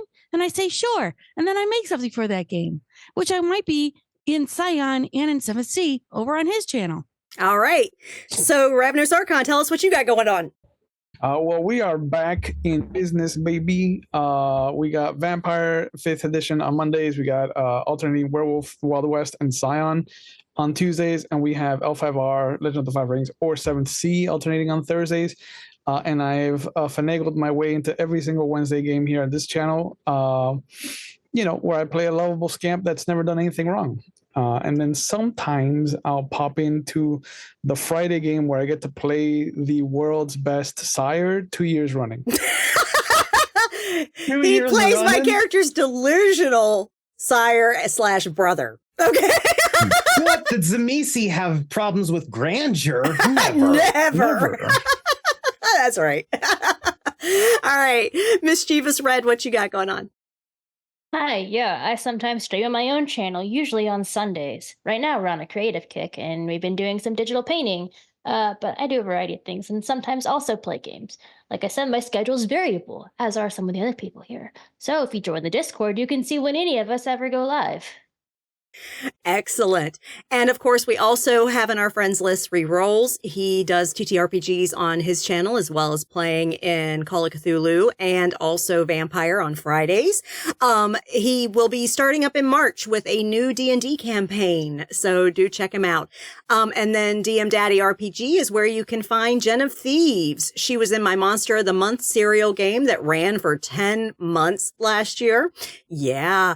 And she's currently playing Sunday Booth in our Kansas City Vampire Chronicle on Fridays. So do check her out over there. She plays in a werewolf game, and that she says is 5th edition, heavily homebrewed. And You kind of need to. We cry in W5. yeah, we do. And then, of course, an Everyday Heroes game that is Ghostbusters themed. So, yeah, who you gonna call? Ghostbusters. All right. And of course, if you would like to support these amazing players at this table, please show us your biddies. Yeah. Bits and donations are donated to the players at our channel. We do not take those as a studio, but if you would like to support the studio, you can do so by subscribing here on Twitch. If you have Amazon Prime, you get 1 free subscription a month. You may wish to give that to us if you enjoy our content. And also, you can go to our KoFi page, our coffee page, and buy Mama a coffee. That way, Twitch doesn't get to be an awful pimp and take half. Yeah. But if you subscribe here on Twitch, you get no ads. Now, there's also a turbo thing with Twitch now. I understand that you can do to not get ads and stuff. That's great too if you need to do that. Subscribe to who you want to watch the most, really. I understand. I can't subscribe to every channel, but try to avoid getting the ads because that interrupts the role play if you can. Okay. And of course, coming up over. Oh, I forgot merch. There we go. I knew I was forgetting something. Something I don't even barely think about. But anyway. I forget a crow. You forget merch. It just happens. Yeah, it happens. So merch. We do have studio merch at Azazel Shop. So if you want to check out any studio merch that we've done, some are tied to Chronicles that we have run, just general studio merch, check it out now. The link is in chat. Do make sure you're signed in, though, because if you are not, there were certain items I had to list as adult due to swear words. Content stuff that they will not show you if you are not signed in, like our Camp Wish a Motherfucker Would Camp Counselor t-shirt. It's awesome, and if you miss seeing it, it's because you're not signed in and age verified. So yeah, it's awesome. Anyway, and coming up over the next week, we have Friday 8 p.m. Eastern, Kansas City, Domain Divided. Yeah, last week we had a guest. You're any, not your outie. What is it with these asshole brothers? I'm just saying. If it helps, Vlad's an only child. Yeah, the only girl cousin is me. But yeah, so we had your Ready Not Your Outie there last week, and this week we got Beetle Spock. My blueberry's back. Blueberry's back. Yeah.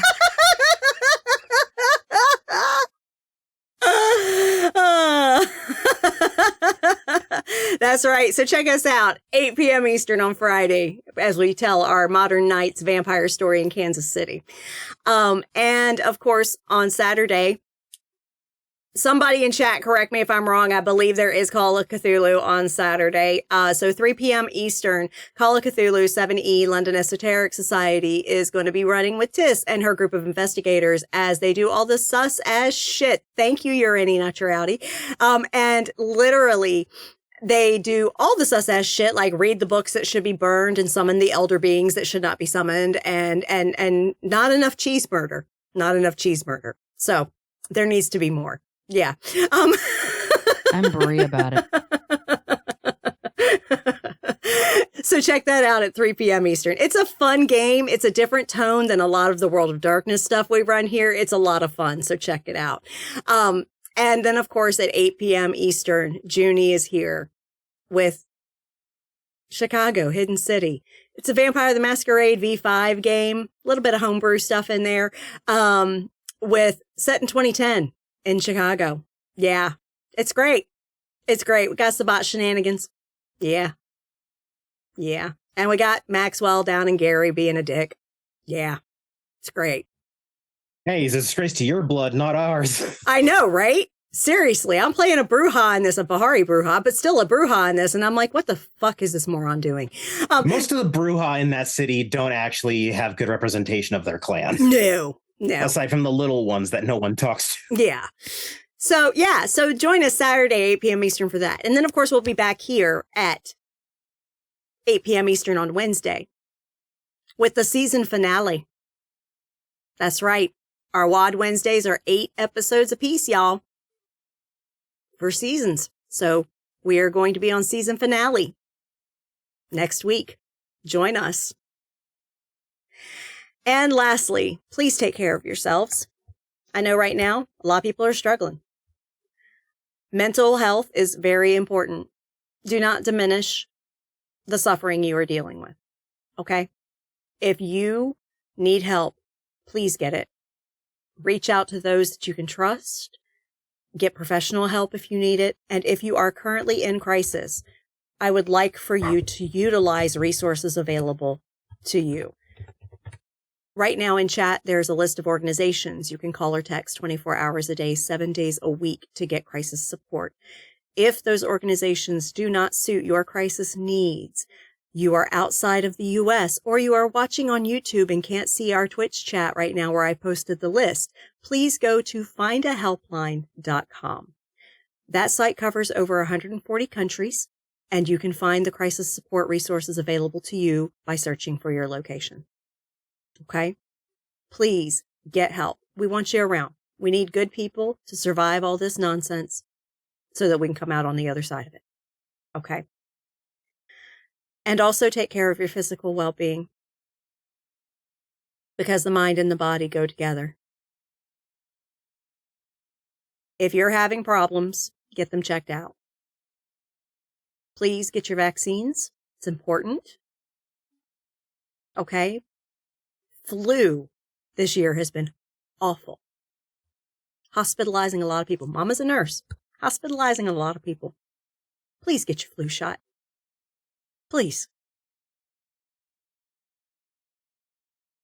And lastly,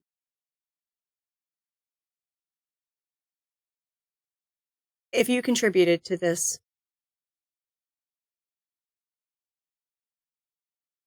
yeah, I don't have the empathy for you. I don't.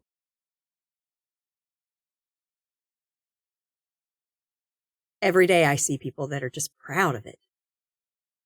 Proud of it. And they think because I'm white, I am too.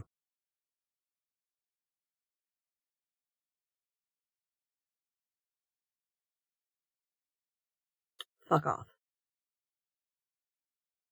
For the rest of us, we got to get through this together, y'all. For real. It's the only way. Said with all my sincerity I can muster. Y'all have a good night.